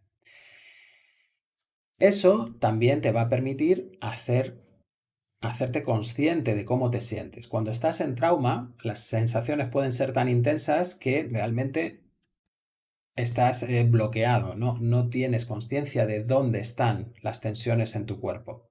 O puede que hayas entrado en esa desconexión. Entonces no sientes el cuerpo. Según vas liberando la tensión, el trauma disminuye, pues entonces el cuerpo va apareciendo, pero también tienes que reentrenarte tu percepción para darte cuenta de dónde sientes. Y una vez recuperas el cuerpo, entonces ya puedes tener un contacto con los demás. Los abrazos son una de las mejores maneras de conectar con el otro y permitirte sentir, desbloquear el placer. O sea que por aquí ya tenemos unas cuantas herramientas. Y por otro lado, tenemos que aprender cómo activar las emociones positivas. Bien. Una técnica son los pensamientos positivos, aunque están un poco así denostados, ¿no? Eso de pensar en positivo solo no cambia nada. Depende. Para que cambien las cosas, tú necesitas que tu pensamiento positivo sea muy positivo. Bien, pensamiento positivo no es solo usar palabras positivas, sino que a ti te genere una emoción positiva. Y esa emoción lo que hará será debilitar las estructuras del miedo. Por lo tanto, el pensamiento positivo lo tienes que crear tú, pensando en aquello que te hace sentir bien. No es coger una frase que me han dicho, porque es muy chula, no. Es elegir una frase, generar una imagen que a mí me haga sentir muy bien. Si me hace sentir muy bien, cuanto más haga ese proceso, más debilitaré las estructuras del miedo y más fácilmente se generará el cambio. ¿Vale? Hay otro sistema también de activar las emociones positivas que se llama anclajes, que es asociar una palabra, un gesto, una imagen a las emociones de un recuerdo positivo. De tal manera que luego cuando diga la palabra se activan las emociones directamente. Bien, no tengo que hacer ya un procesamiento consciente para conseguir la activación emocional. ¿Vale? Esto también lo veremos en la parte práctica. Y por último, aunque ya lo hemos visto, una de las herramientas muy importantes también para trabajar con los traumas es la programación subconsciente. En la programación subconsciente conseguimos que el cerebro separe el procesamiento de las sensaciones, la emoción, de sus expectativas, de las expectativas del sufrimiento, las expectativas de aquellas cosas que pueden ir mal. ¿Vale? Esa programación que hicimos la volveremos a repetir en la clase 6, en la práctica, bien, y ahí nos apuntaremos la palabra para que luego la podamos utilizar en todos los ejercicios que vayamos haciendo. ¿Vale? Bueno, pues entonces ya hemos visto. Sí, realmente las emociones me condicionan porque todas esas cargas emocionales que se han ido almacenando durante mis experiencias de vida o que he heredado, pues son las que van a generar finalmente mi estructura, tanto de relaciones, de comportamientos, de carácter, y todo eso lo puedo resolver. Específicamente en las relaciones, ¿cómo se expresa todo esto que hemos visto? Bueno, podemos decir que el problema de las relaciones aparece cuando no obtenemos o sentimos no obtener el beneficio buscado en una relación.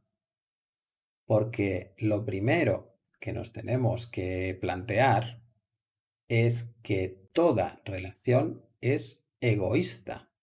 Porque yo entablo una relación porque busco algo en el otro. Bien. Si no buscásemos nada en el otro, seríamos autistas. Los autistas, precisamente, son aquellas personas que cuando interactúan con el mundo no sienten, no hay una respuesta interna.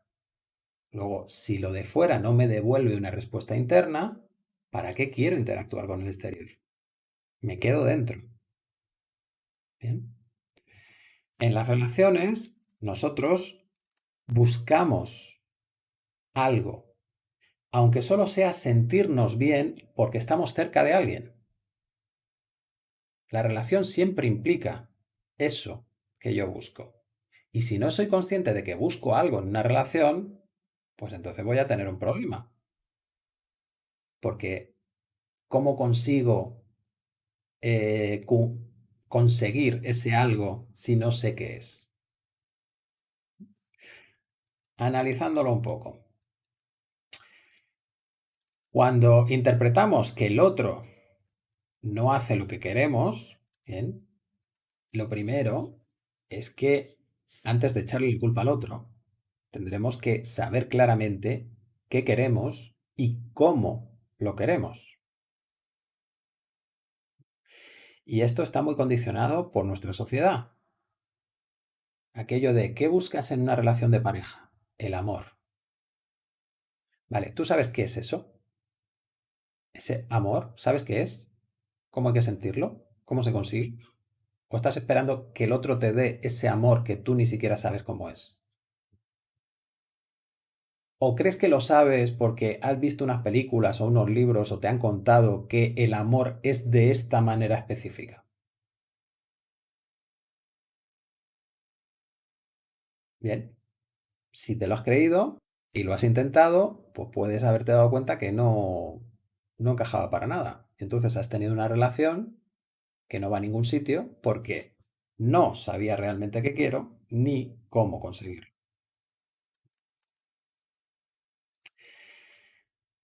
Puede que en algún caso haya gente más consciente que sí sepa qué quiere y cómo lo quiere. Pero el asunto es que, bien, pues entonces se lo tendrás que comunicar al otro. ¿Eres capaz de explicarle al otro lo que quieres? ¿Te atreves? Y por último, aunque seas capaz de comunicarte y te atrevas, el otro tiene la libertad de decir que no quiere. Entonces, si mis relaciones dependen de conseguir mis objetivos y el otro puede negarse, ¿qué pasa? ¿Que las relaciones siempre están ahí condenadas al fracaso?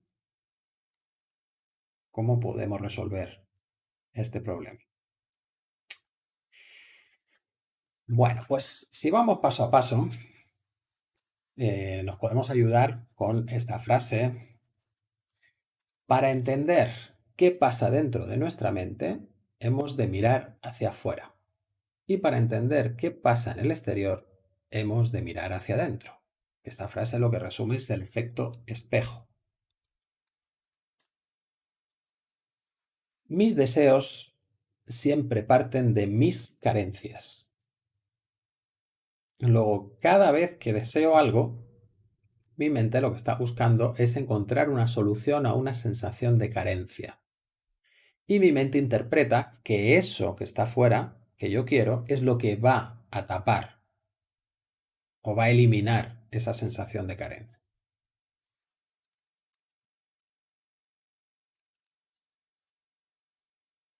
Y luego nos tenemos que preguntar, para encontrar esas carencias, ¿por qué quiero lo que quiero? Y una vez que sabemos que siempre hay una carencia detrás, pues se nos abren otras posibilidades de exploración para esa pregunta. Y la segunda parte es ¿por qué lo quiero como lo quiero?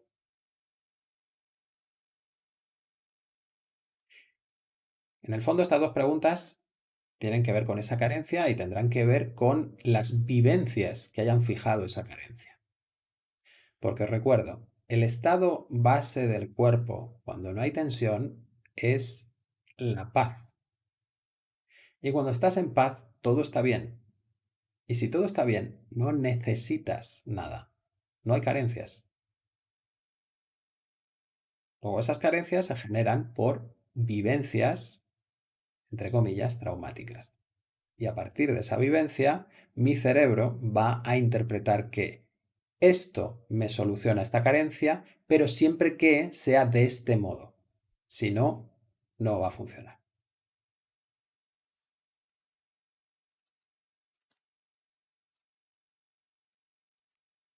Bien, ¿cómo conseguimos comunicar a los demás lo que yo deseo? Bien, pues lo primero a tener en cuenta es que lo que yo deseo fundamentalmente es algo emocional, es tapar esa carencia. ¿Y cómo comunicamos entonces a los demás? Pues eso se logra gracias a que nuestra biología está preparada para sentir dentro de nosotros lo que el otro está experimentando. Hay una estructura en el cerebro que se llaman neuronas espejo, que se descubrió en el 92 en monos y pues hasta hace poco no se descubrió en los humanos, aunque se suponía que las teníamos. Pues esas neuronas se activan cuando un individuo observa la actividad en otro individuo. De tal manera que estamos experimentando internamente, nosotros sentimos la actividad del otro. Y también podríamos sentir las tensiones físicas del otro. Luego, estas neuronas son las que se vinculan al aprendizaje y a la empatía, porque por un lado, cuando somos bebés estamos aprendiendo los movimientos, pero también estamos aprendiendo la gesticulación que está asociada a la emoción. Luego, gracias a esas neuronas, estamos aprendiendo cómo se siente el otro sintiéndolo en nosotros mismos. Luego, la empatía siempre implica sentir en mí. Si tengo bloqueada esa capacidad de sentir en mí, pues entonces pueden aparecer problemas como el autismo o la psicopatía.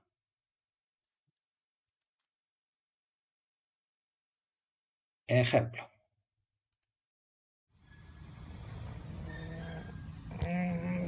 What's the matter, huh? You don't look like you've been taken care of very well. What's the matter? Come here. Will you come sit in the What's the matter? Come here. Come here.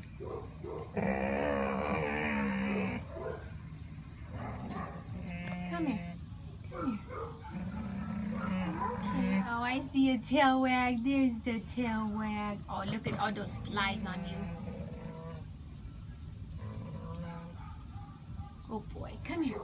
Come here, good boy. Come here, good boy. Come here, good boy. Oh. What's the matter, baby? What's that grunting you're making? Come here, baby. Come here. Come here. I can't reach you. These bars are too thick. Come here, good boy. There we go. Come here. Come here.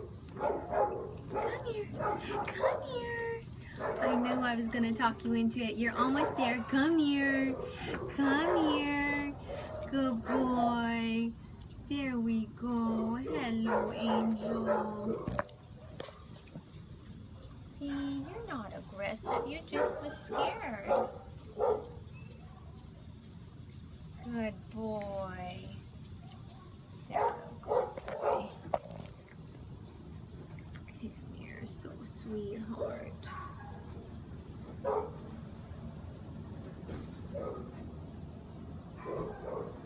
look at his tail is wagging. He's happy. Yes, he was just scared.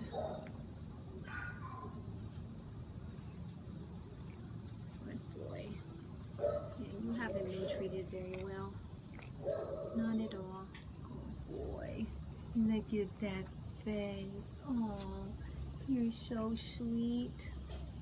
Yes, you're so sweet. This is all you want. Just want love.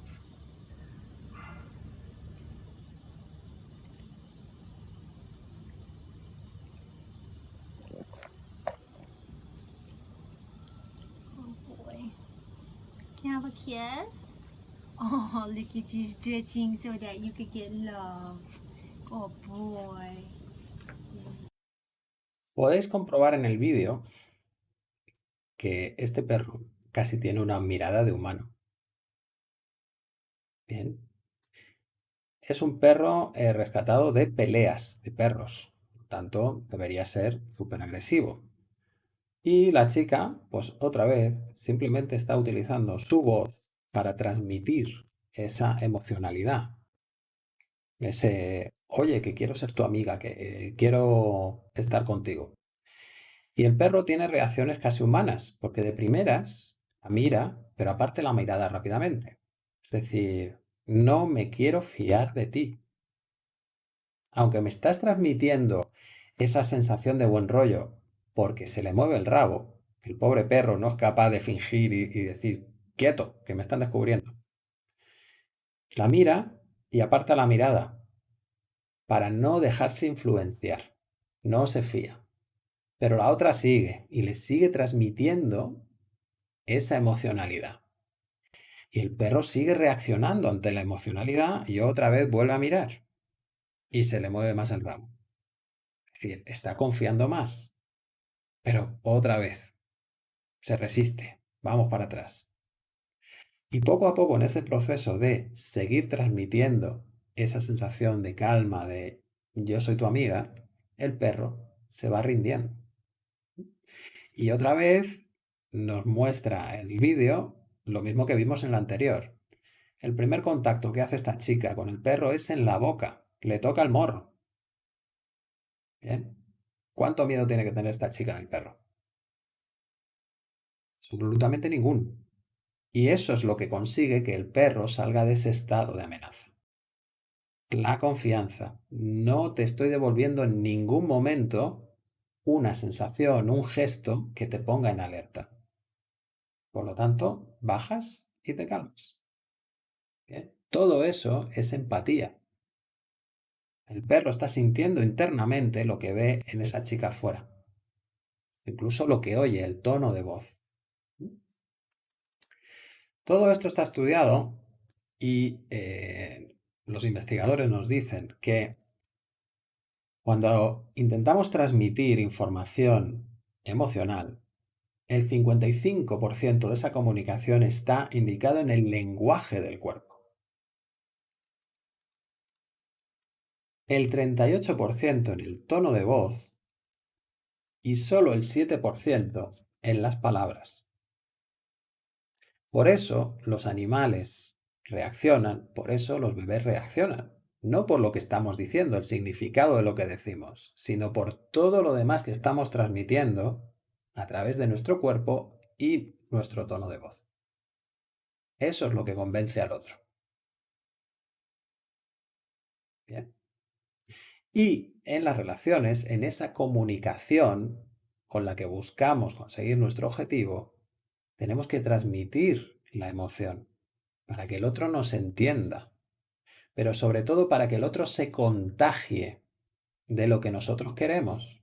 Si logramos contagiar nuestra emoción al otro y es una emoción de entusiasmo, de ilusión, el otro va a querer compartir eso y por lo tanto está predispuesto a ayudarnos. Luego, si tenemos todo esto en cuenta en una relación, pues entonces ya podemos conseguir todo aquello que queramos, porque si sabemos qué queremos, cómo lo queremos, cómo comunicarnos de esa manera que entusiasma al otro, el otro no nos puede decir que no. Porque él también quiere participar de eso. ¿Bien? Ejemplo.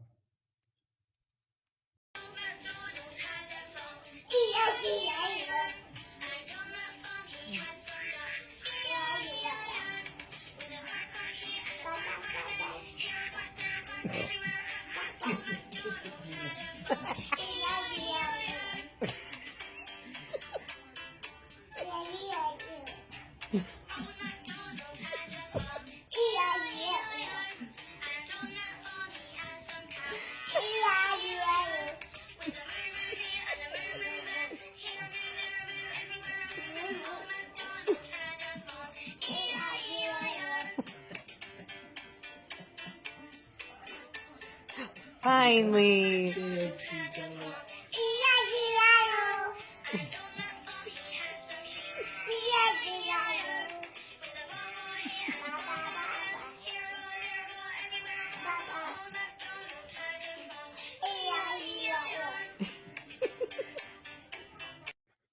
Habéis visto cómo es un proceso de contagio emocional. Tenemos dos personajes, uno que está así como bastante apagado con cara mustia, bien, y tenemos a nuestra bebé Collares, que está súper emocionada con la canción, se pone a cantar, se pone a moverse, y la otra la va mirando, que no sabemos si es como, ¿qué haces? O en el fondo se está fijando en lo que hace para ir aprendiendo. Y de primeras no hay muy buena reacción, pero a Collares sigue ahí, con todo su ánimo. Y fijaros que poco a poco se va calmando la Collares, va perdiendo ese ánimo y la otra no sabemos si está reaccionando o no. Y llega un momento en el que ya casi ha perdido la esperanza y la otra se mueve. Y de nuevo ya ahí vuelven a realimentarse la una a la otra y suben. ¿Bien? Eso es el contagio emocional. Y el contagio emocional vemos ahí que va en las dos direcciones. Yo puedo contagiar mi estado de ánimo positivo, ilusionante, y la otra también me puede contagiar su estado de ánimo apático. El que tenga más energía es el que arrastra al otro. O sea, un poquito más que hubiese aguantado la cara mustia y se acabó el baile. Pero al final, pues bueno, acabó bien la cosa. Pues exactamente igual pasa en las relaciones. ¿Bien? En cualquier tipo de relación. Cuando convencemos a la otra persona, no la convencemos por razones, la convencemos emocionalmente. Hacemos que sienta que sus dudas no son tan importantes o hacemos que sienta que eso la ilusiona, que le hace sentir bien. Y entonces acepta lo que tú estás proponiendo, sea lo que sea. Por eso en ventas los mejores vendedores son aquellos que realmente saben cómo ilusionar al que tienen delante. Da igual el producto, lo importante es la ilusión del otro. Y para eso tienen un montón de técnicas. Me contaba uno que cuando iba a hablar con los clientes siempre se enteraba de qué equipo de fútbol eran. Y entonces el día anterior sabía qué equipos de fútbol habían ganado, qué equipos habían perdido. Pues claro, a los clientes de los equipos que habían ganado les hablaba de los equipos de fútbol que habían ganado. Entonces el cliente se sentía bien y ya estaba predispuesto a lo que él tenía que proponer. Pues ya vemos que entonces todo esto de las relaciones, la base va a ser esa emocionalidad. Y tanto es así que hay dos experimentos que para mí son impresionantes, que nos demuestran que todas nuestras relaciones y todo lo que pensamos sobre ella, la base es biológica, no es racional, incluidas ideas o virtudes tan importantes como la solidaridad. Se hizo un experimento en el que en una caja colocaban a dos ratas. Y en esa caja había una jaula. Una de las ratas la colocaban en la jaula. ¿Bien? Y luego en la caja había comida.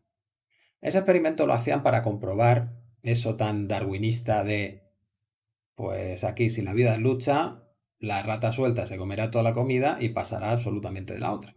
¿Bien? Pero también diseñaron un experimento poniendo una palanquita que permitía que la jaula se abriera.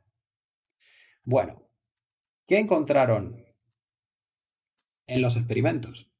Pues que cuando la rata libre aprendía a pulsar la palanquita, siempre liberaba a la rata de la jaula y siempre le dejaba comida. Dices, pero esto son ratas, ¿no? No decimos las frases esas de comportarse como una rata, cuando las personas no son muy humanas. Eso no es solidaridad. La conclusión de una de las investigadoras, que esto es del 2011, es que hay la idea errónea común de que compartir y ayudar es un hecho cultural. Pero esto no es un evento cultural, es parte de nuestra herencia biológica y se puede explicar muy fácilmente gracias a esas neuronas espejo. Cuando tú estás en presencia de una rata enjaulada, esa rata está en estrés y solo por verla, tú empiezas a experimentar estrés. Luego, ahí tienes dos maneras de solucionarlo. Una, o desapareces de ahí, bueno, o tres, o desapareces de ahí, o haces desaparecer a la otra, o tranquilizas a la otra. Si estás en una caja no puedes huir, hacer desaparecer a la otra, pues tampoco puedes, solo te queda liberarla. Y si la liberas y le dejas comida, la comida actúa de tranquilizante. Luego es la manera más rápida de que esa rata en estrés se tranquilice, llegue a la calma y tú llegues a la calma por empatía. Bien.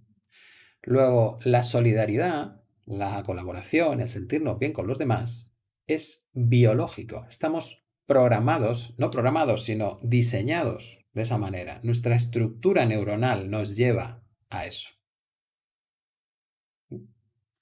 Y esto no es una arenga así súper guay porque realmente lo comprobaron. En el 2016 repitieron el experimento dándole un ansiolítico a la rata libre.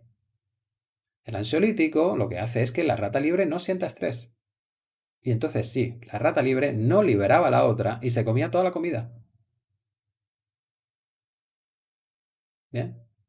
¿Sabéis cuál es el consumo de ansiolíticos que hay en las sociedades occidentales?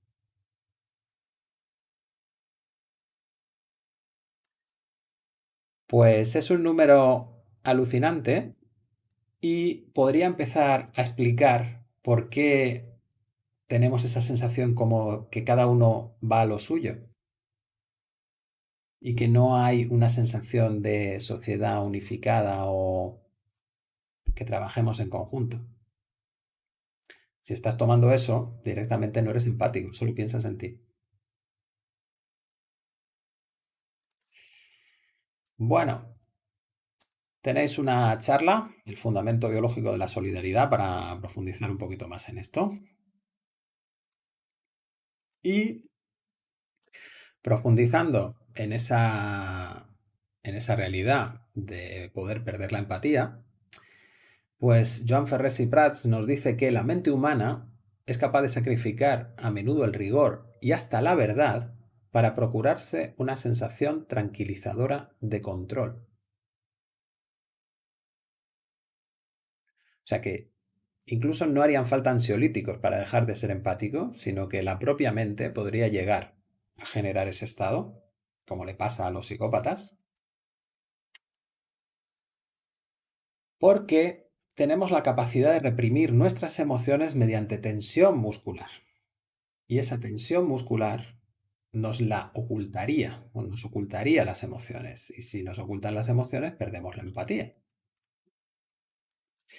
Ya que el cerebro incluso puede simular estados que no existen o negar la existencia de sensaciones que están ahí.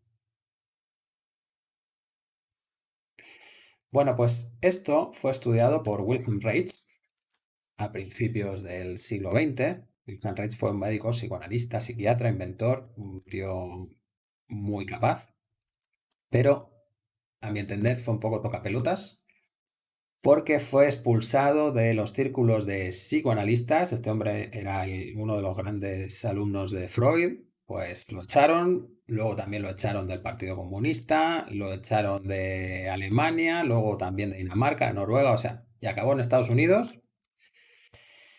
Y en la caza de brujas, pues lo metieron en la cárcel, quemaron sus manuscritos y murió de un ataque al corazón justo el día antes de apelar su sentencia.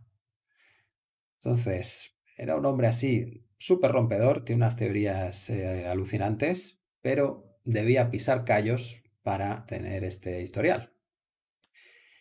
Bueno, lo que nos interesa. Wilhelm Reich estudió lo que llamó la estructura caracteriológica y la enlazó con la muscular. Y lo que nos decía es que la rigidez de la musculatura es el aspecto somático, físico, del proceso de represión emocional y la base para la continuación de su existencia. Si consigues que las contracciones musculares que generan la represión emocional se vuelvan crónicas, acabas de crear un carácter que se mantiene. Aprendemos a no sentir las emociones conteniendo la respiración y generando tensión muscular, y esa actitud muscular es idéntica a lo que llamamos expresión corporal. Bien, cuando vemos a alguien y vemos su cuerpo, pues si está con los hombros hacia adelante o hacia atrás, está erguido o no, pues eso nos transmite determinada información. Pues tiene que ver con cómo se está sintiendo esa persona al tener esa postura en su cuerpo. Toda esa tensión muscular bloquea la empatía. Porque la tensión muscular lo que hace es consumir oxígeno para mantener la tensión, y si circula por el organismo menos cantidad de energía, menos oxígeno, pues al final vamos a sentir menos. Es algo fisiológico. Bien, pues esa coraza muscular es lo que nos mantiene en un determinado carácter emocional.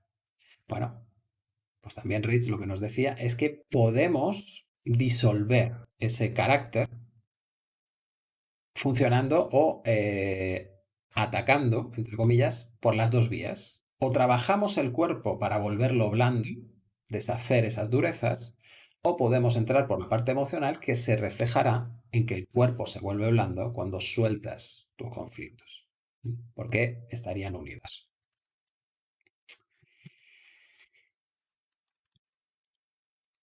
Bien, hay herederos de las teorías de Reich. Los fundamentales son los de bioenergética.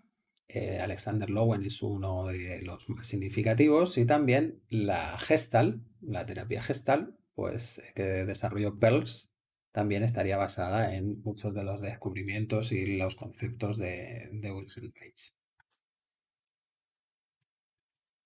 Wilhelm Reich también nos enlaza con las defensas de nuestro subconsciente. Bien, igual que nuestro cerebro generaba estructuras de supervivencia, nuestro cerebro es capaz de generar efectos que nos separen del sufrimiento.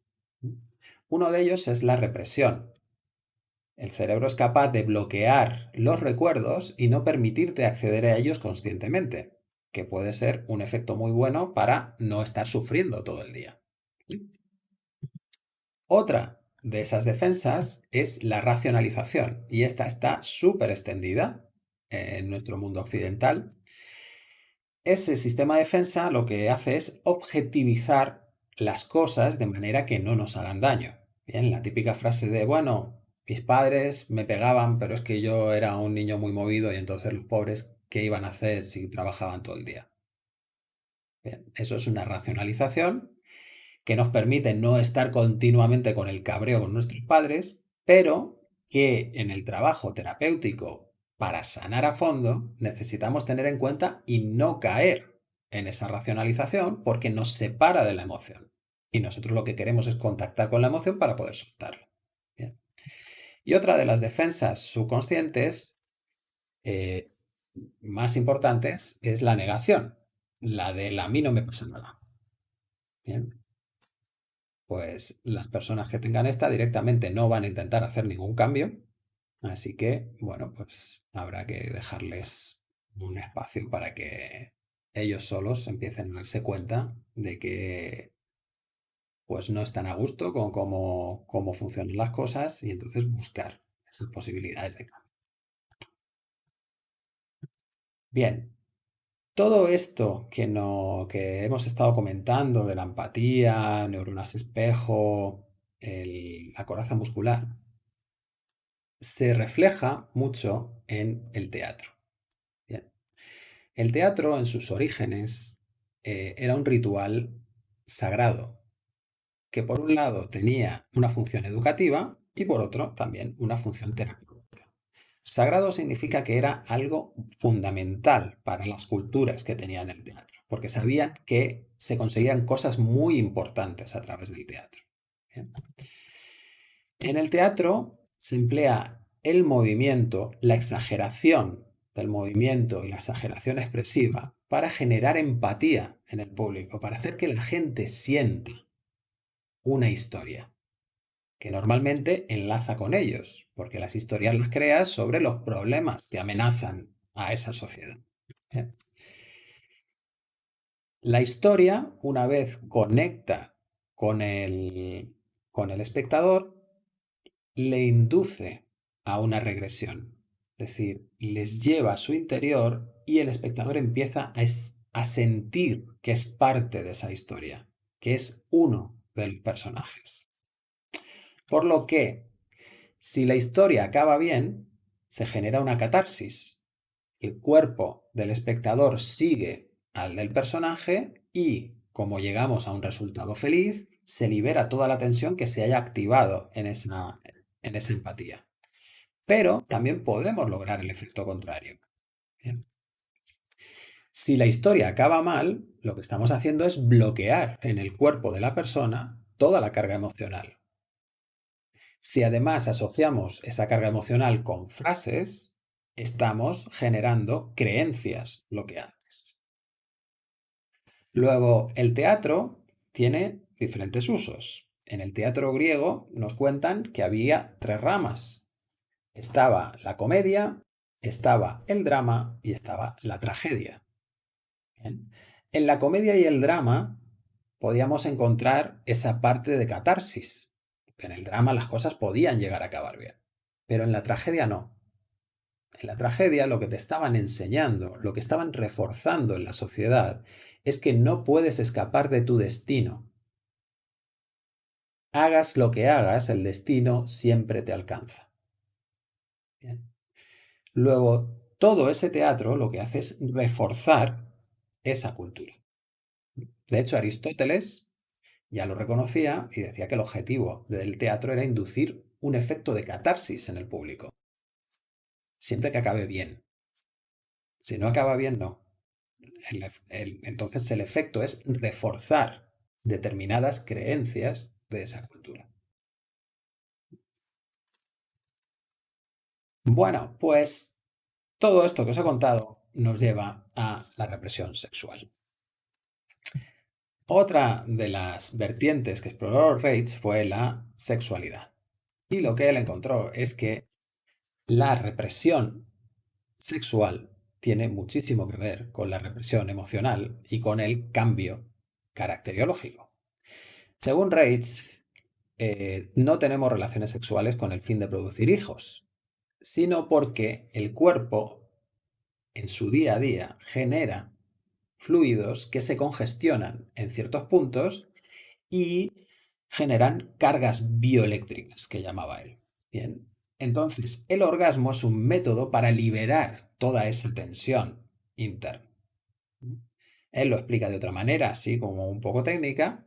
Yo creo que la explicación más clara es que la sexualidad le sirve al ser humano y determinados primates, e incluso delfines, para liberar el estrés que tienen acumulado. Y sería la fuente natural más rápida y más potente de liberación.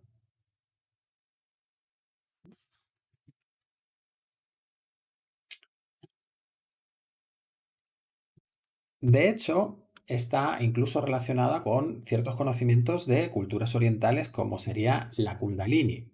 La Kundalini hace referencia a cierta energía del cuerpo que subiría desde la zona de genital o la zona de del coxis hacia el cerebro. Bien. Y cuando se leen las descripciones que hace Reitz de lo que es un orgasmo orgástico, es decir, un orgasmo sin represión sexual, las sensaciones que se producen en el cuerpo son de ese estilo. Toda la energía primero se concentra en la zona de los genitales y luego fluye a través de la columna hasta llegar al cerebro. Y ahí es donde se tiene el orgasmo completo. Cuando se tiene un orgasmo de ese estilo, la liberación es tal que acabas llegando a un estado de paz. Al estado de paz como pueden llegar los mejores meditadores. ¿Bien? Y entonces, si tienes tu sexualidad sin represión, lo que se observa es que la actividad sexual entre hombres y mujeres no difiere, no hay características propias. Que las mujeres sin represión tendrían orgasmos vaginales o más que vaginales con el útero, ¿bien? Todo el aparato sexual, y en los hombres el reflejo del orgasmo sería independiente de la descarga seminal. Luego, si en nuestra sociedad eso no es lo común, lo que nos está diciendo Reitz es que nuestra sociedad está educada en la represión de la sexualidad. ¿Por qué se reprime sexualmente a las personas? Porque si la sexualidad libera las cargas emocionales, tú no puedes conseguir manipular emocionalmente a las personas que tienen una sexualidad libre. Libre en el sentido de que pueden llegar a esos orgasmos liberadores. Tú puedes intentar condicionarles emocionalmente, pero si luego tienen una relación sexual, toda esa tensión, toda esa carga emocional del condicionamiento se liberará y por lo tanto el condicionamiento dejará de funcionar. Luego la base de una sociedad que intente manipular a sus ciudadanos, mantenerlos en un estado de indefensión o generar clases una dominante de otra, necesita bloquear la sexualidad de los ciudadanos, porque si no, sería imposible de realizar ese proceso. ¿Cuál es la consecuencia? Que como no podemos liberar de forma natural nuestras emociones y luego nos educan a generar esa coraza emocional, esa coraza muscular, pues al final toda nuestra tensión emocional se queda en el interior y empiezan a aparecer las disfunciones. Empezamos a sentir que todo es un drama, que todo es un peligro, me amenaza todo y mis reacciones van a ser desmedidas, con lo que entramos en conductas antisociales. ¿Bien? Bueno, este rollo que se cuenta Reich, ¿de verdad que es así?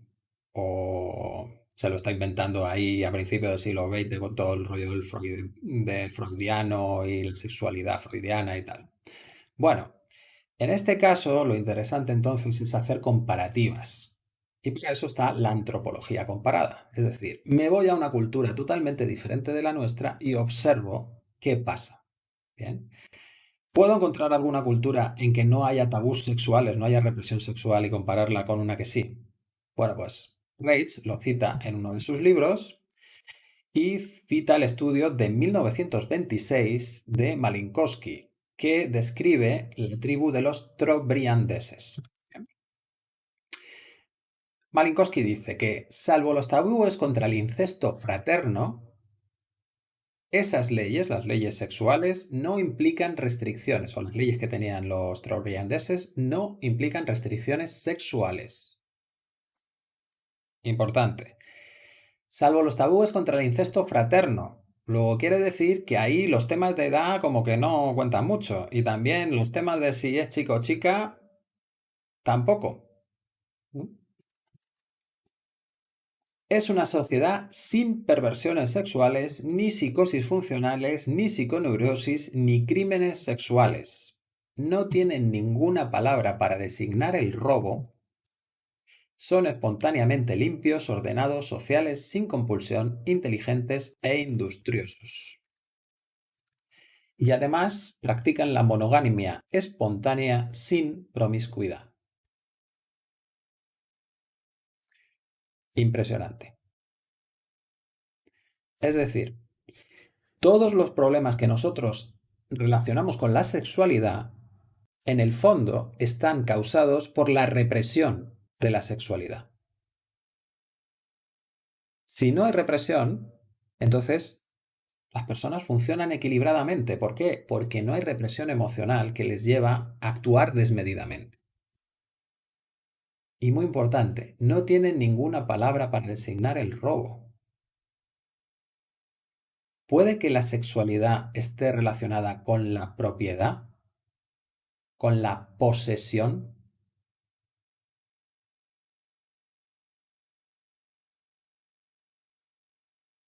Nuestra sociedad se habrá fundamentado en eso, es decir, si no hay una sexualidad libre, entonces tengo que elegir y mantener, hacerme propietario de una pareja. ¿Y de ahí surge todo lo demás? Bueno, pues es una pregunta que os dejo ahí y lo mismo en unas diapositivas decimos algo más. Bueno, pues para acabar la comparativa, resulta que unos vecinos, estos probriandeses son de islas del Pacífico, de Oceanía, y resulta que los vecinos de una isla muy cercana, de Amplet, estos sí tenían tabúes sexuales, pues como podemos tener los occidentales, y en estas sociedades sí que se observaba la desconfianza, la angustia, la neurosis, las perversiones, los suicidios, etc. Bien, pues para abundar todavía más en los ejemplos y verlo mucho más claro, podemos citar a los bonobos.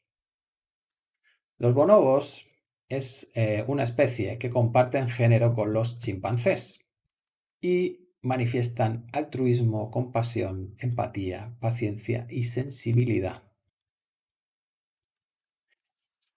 Y tienen la característica especial de que utilizan el sexo como herramienta de saludo, resolución de conflicto, reconciliación y pago de favores. Podríamos decir que los bonobos son todos unos putos. Utilizan el sexo para conseguir beneficios. Madre mía.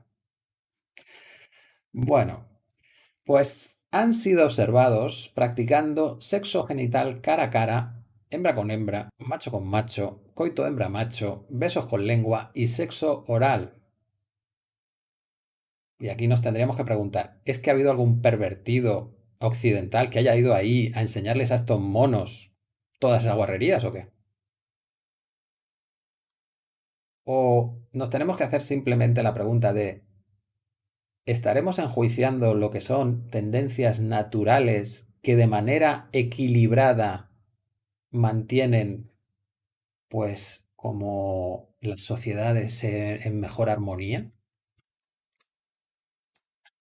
Los bonobos no forman relaciones estables con parejas individuales porque el sistema de crianza de las crías es a través de las hembras. Y cuando practican el sexo no discriminan según género o edad, con la posible excepción de las relaciones sexuales entre madres y sus hijos adultos. O sea, aquí no hay discriminación. Los niños también. Curiosamente, la tasa de reproducción de los bonobos es de una cría cada 5 o 6 años. No sabemos cuál es el sistema anticonceptivo que utilizan. Como veis, los bonobos, si dijésemos que son una tribu de humanos de algún sitio, sería ya bastante increíble, pero es que comparten un montón de cualidades con los humanos. Y cuando se les estudia de cerca, lo que se ve es que esa sexualidad, ese empleo del sexo, es lo que les permite mantener un estado emocional bajo y equilibrado. Por ejemplo, cuando encuentran comida, bien, lo primero que hacen es fiesta de sexo. Se calman y después reparten la comida. Porque si no, en el estado de excitación, los más fuertes son los que se llevan la comida.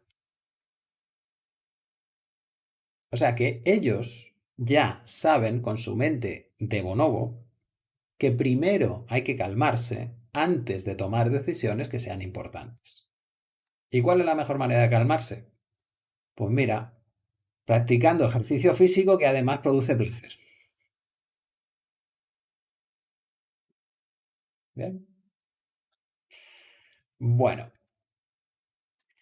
para finalizar, decir que los bonobos son es de las especies más pacíficas y no agresivas de mamíferos que hoy en día viven en la Tierra.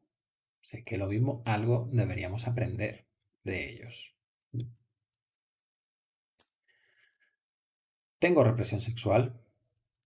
Bueno, pues nos podemos hacer rápidamente estas preguntas. Os lo dejo ahí como ejercicio. Si nos preguntamos, decimos en voz alta, el sexo es, ¿qué es lo primero que me viene a la mente?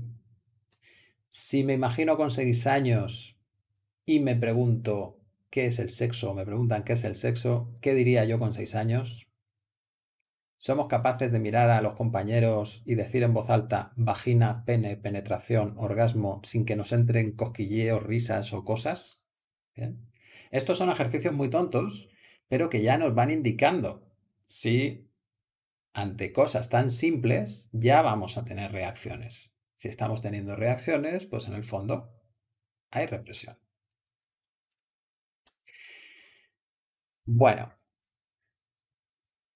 ¿sería posible tener otro tipo de sociedad si tenemos en nuestra mente todo lo que hemos hablado de los temas emocionales, sexualidad, tal?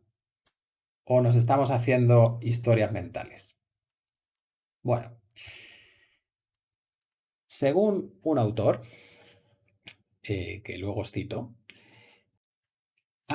hubo un momento muy especial en la historia entre los siglos VI al X después de Cristo, que es lo que él llama la revolución de la Alta Edad Media.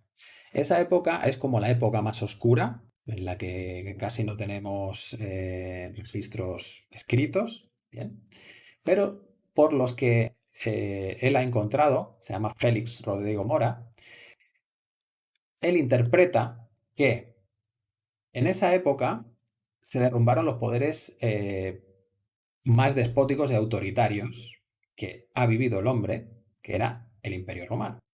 Recuerdo que el Imperio Romano era un imperio esclavista que se mantenía gracias a las guerras. Cuando se derrumba el Imperio Romano, entonces las personas quedan libres porque ya no hay una estructura opresiva que las mantenga como esclavas. Pero habían sido educadas como esclavas. Y lo más difícil, cuando has sido condicionado para creerte que eres algo, es salir de ese pensamiento. Lo más difícil para un esclavo es dejar de ser esclavo y dejar de tener la mentalidad de esclavo. ¿Cómo es posible realizar ese cambio sin que sea catastrófico? Pues el esclavo primero necesita hacer un cambio interno. Y ese cambio interno en esa época se llamaba cristianismo, amor cristiano. Bien. Esa religión inicial, el cristianismo inicial, se basaba en la empatía y en el amor entre todas las personas. Luego, era una religión que evocaba emociones positivas muy intensas en las que además se llevaba a la gente a confiar en los demás, se les animaba a vivir en esas comunidades en las que compartían todos y se ayudaban entre todos. ¿Bien? Ese ambiente sí que es el que te puede permitir realizar ese cambio tan drástico en el que sales de tu condición de esclavo y te conviertes en un hombre libre. En esa época resulta que se restablece el orden social humano, es decir, basado en las leyes naturales, que son las leyes justas, libres y regidas por la convivencia. Bien, las leyes naturales, la ley natural sería la que dice que tú eres un hombre libre por nacimiento, bien, nadie está por encima de ti y lo único que tienes que respetar son pues, las propiedades y a las personas. Fuera de eso, tú eres libre. Esa es la ley que reemplaza al derecho romano, que el derecho romano consignaba que las personas podían ser cosas, que podían abusarse de ellas de cualquier manera. De hecho, creo que de las pocas legislaciones sobre los límites en que un amo podía tratar a un esclavo era no enterrarlo dentro de la ciudad de Roma. Bien, o sea, cosas de ese estilo. Pues en este momento desaparecen todas esas leyes, desaparece el patriarcado. De nuevo, en el derecho romano está puesto que el patriarca es el dueño de la familia. Y por tanto, lo que se desarrollan son relaciones entre iguales.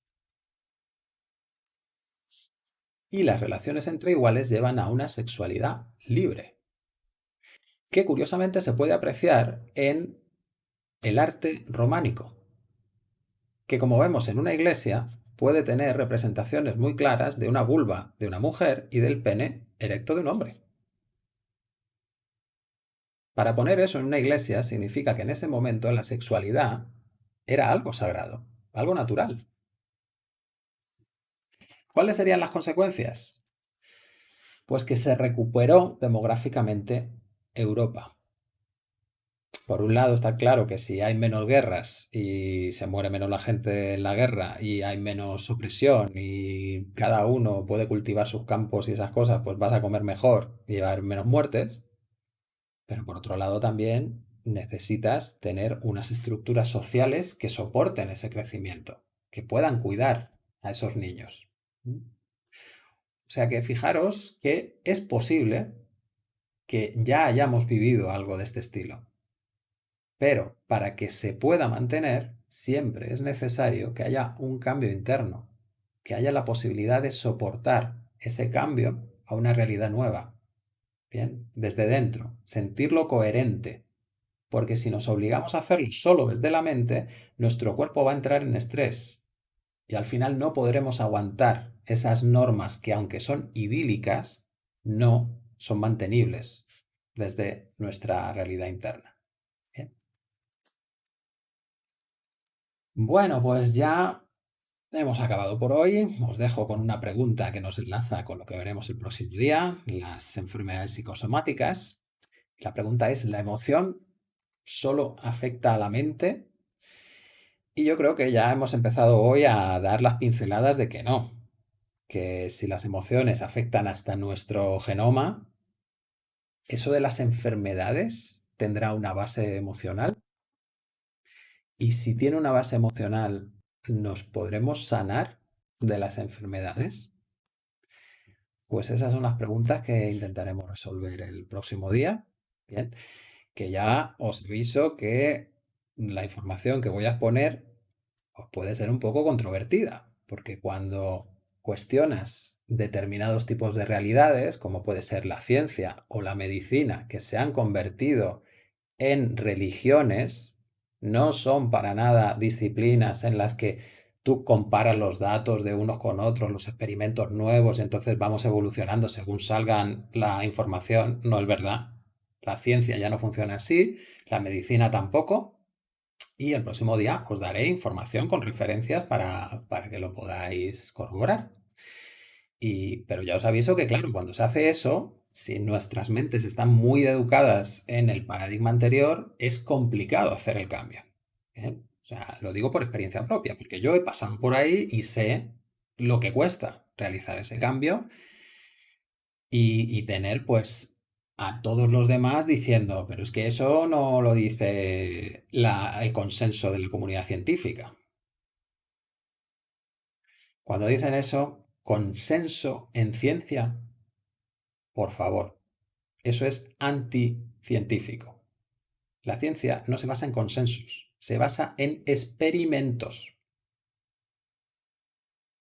Si es un consenso, será un apaño entre personas. Bien, ¿y qué tiene que ver eso con la realidad? Bueno, pues ahí os lo dejo para el próximo día. Y abrimos el turno de preguntas. Si tenéis alguna dudilla, algo que queráis comentar sobre lo que hemos visto hoy. Sí, hola, buenos días.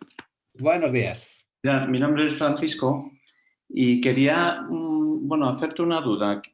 Cuando hablabas de la esquizofrenia al principio, con referencia a los genes, que parece ser que eso pues como que puede venir del pasado, digamos, ¿no? De Sí. familiares, ¿no? Digamos. ¿El trastorno bipolar sería también o no? Pregunto. A ver, todas las dolencias pueden tener ese origen, porque en el fondo son como programaciones que luego en tu vida se pueden activar. Tienes esa predisposición. Por tanto, lo que hay que buscar sería como dónde está la mayor carga emocional. En mi experiencia de vida, es decir, desde mi gestación, nacimiento, toda esa parte, o la información que yo heredo de atrás. Es simplemente pues, aplicar técnicas que veremos para determinar de dónde viene la mayor carga de esa información. Y entonces centrarte en esa parte para ver la liberación emocional de manera similar a como hemos trabajado hoy con María José y se resuelve el problema. Vale. Luego, por otra parte, el ejercicio de María José, ¿lleva algún nombre ese tipo de terapia, digamos, de esa respiración? ¿Tiene algún nombre o no? Es simplemente, bueno, respiración y... Bueno, yo la he llamado respiración completa porque haces una inspiración completa y una expiración completa. ¿Vale? Vale. Intentando llevar el cuerpo al límite, porque lo que tú quieres es que el cuerpo dispare su respuesta de relajación y que supere como los posibles bloqueos que pueda haber. ¿Vale? Pero en el fondo no es que sea más especial que cualquier otro tipo de técnica de relajación o meditación. Puedes aplicar lo que quieras. En el fondo lo importante es que funcione. Vale. Y ya por último, Paco, sería Sí. estas diapositivas que vas poniendo, eso entiendo Sí. que no tenemos acceso a ello, ¿no? Para hacer un pequeño repaso nosotros, eso no. Sí, sí, sí. ¿Ah, A sí? ver, las diapositivas ya he subido las de la primera y segunda clase a SlideShare, pero os lo tengo que compartir, ¿vale? Entonces, ¿estás apuntado al grupo de Telegram? Pues es que he sido incapaz porque viene todo en inglés y no me digas por qué. Pero bueno, lo vuelvo a intentar. Vale. Lo Si de... no, pues el próximo día lo tengo preparado, o bueno, sí, el próximo día os lo tengo preparado, lo pongo en el grupo de Telegram y el próximo día os lo pego aquí en el chat del Zoom. Ah, vale, Bien, perfecto. que ahora os he dejado los enlaces de la primera y la segunda clase. Pues Vale. os dejo los enlaces ahí en el chat del Zoom para que podáis descargar las presentaciones sin problema. ¿Vale? Vale, genial. Y ya por último, ¿el horario era de 12 a 2? El De 12 horario... a 2, sí. Lo que pasa es que yo cuando me lío a hablar... Vale, vale. Pero bueno, que es de 12 a 2, ¿no? Digamos. Sí, Vale, vale. sí, sí. Ok. Pues muchísimas gracias, Paco. A ti. ¿Alguna cosita más que queráis comentar? Bueno, aparte de decirte que la charla ha sido súper interesante y también creo que ha sido muy densa, por lo menos para mí ha sido muy densa. Y si puedes subir pronto eso, el curso de hoy o la charla de hoy o tu conferencia, mejor dicho, te lo agradeceré porque yo me la voy a tener que ver un par de veces porque para mí ha sido muy densa, o sea, es muy técnica. Sí. También. Sí, sí, sí. Eso también os comento. Precisamente por esto, que ya me lo comentaron compañeros en años pasados, sacamos el libro. Bien, el libro este de Libertad Emocional, aportar una nueva vida, que al final sale un libro de 300 páginas precisamente por eso, porque yo soy un poco bestia, entonces meto información y esto hay que tomarlo reposadamente, porque a mí también me ha llevado años estar recopilando todo esto y organizarlo de una manera que se entienda. Entonces, claro, soltarlo así, pues también hay partes que me puedo liar un poco más o tal y entonces no queda tan claro. Por eso está el libro y ahí pues ya tienes una argumentación así como más hilada y puedes llevarlo bastante mejor. Pero bueno, que los vídeos de todas las clases van a estar disponibles para que los veáis las veces que queráis. Pues si eres tan amable, pon en el grupo el nombre del libro y dónde lo podemos comprar. Vale, sí, lo pongo en el grupo. De todas maneras, lo podéis adquirir o en la web de Libertad Emocional, libertademocional.es. Si estáis en Tres Cantos, tengo yo libros que os los dedico y todos si queréis. Y también, si hay alguien que no sea de España, pues también se venden por Amazon. Están disponibles. Entonces, os pongo el enlace. En la web sale directamente, se abre y tenéis una ventanita en la que podéis pinchar en la versión en papel, versión en ebook, tenéis las dos opciones. Y el libro se llama Libertad Emocional, Portal a una nueva vida. Si lo buscáis así en Amazon, también aparece. Vale. Pues gracias. ¿Vale? A vosotros. ¿Alguna cosita Paco, más? ¿me oyes, Paco? ¿Me oyes? Sí, Isabel, sí, sí. ¡Ah! ¡Qué bien, qué alegría! Acabo ahora mismo de darme cuenta que estaba cerrada, que había cerrado yo el y me acabo de abrir. Bueno, nada, decirte que el otro día no pude entrar, solo he visto y he asistido a la primera que me gustó mucho, la segunda no pude porque no tengo mucha experiencia con el ordenador. Y hoy Sí. me ha ayudado mi hijo que estaba trabajando y me he metido y hemos hecho el Skype y rápidamente me ha metido. Que me Muy bien. encanta, que me ha gustado muchísimo, que estaba hablando sola. Me he dado cuenta que aquí mientras te oía aplaudía, casi lloro, porque hay unas cosas tan importantes, es tan bonito y sabemos tan poco, que bueno, aquí estaré, si Dios quiere, el próximo viernes. Y, y bueno, eso que ha dicho este señor, pues me interesa porque yo tengo, bueno, tenía muy buena memoria y ahora con esto de la pandemia se me ha quitado un poco, pero espero recuperar otra vez un poco, pero Claro que sí. necesito leerlo, ¿sabes? Entonces, aparte de comprarme el libro, que me lo voy a comprar, estas cosas que tú has puesto ahí, pues sería muy importante seguirlas viendo un poco. Es que no me he dado cuenta cuando has dicho que se pueden conseguir, que te estás preparando y lo vas a mandar o algo así, ¿no? Sí, ha puesto Jesús en el chat. Hay algunos enlaces, el enlace para el libro en Amazon, el de Telegram. Eso. Y tenéis también pues, la web de Libertad Emocional bueno, que iré colgando también. En la web de Libertad Emocional iré poniendo los vídeos con las presentaciones, aunque para vosotros os lo adelanto antes para que tengáis todo el contenido. ¿En Amazon se ¿Bien? puede conseguir el libro? Sí, en Vale. Amazon se puede conseguir. Vale, de acuerdo. Muchísimas gracias, Paco. Nada, a ti, Isabel, un beso. Un beso. Pues nada, chicos, que encantado y nos vemos el próximo viernes con el nuevo tema. Así que un abrazo muy grande y que tengáis muy buena semana. Hasta luego. Gracias, Paco, igualmente.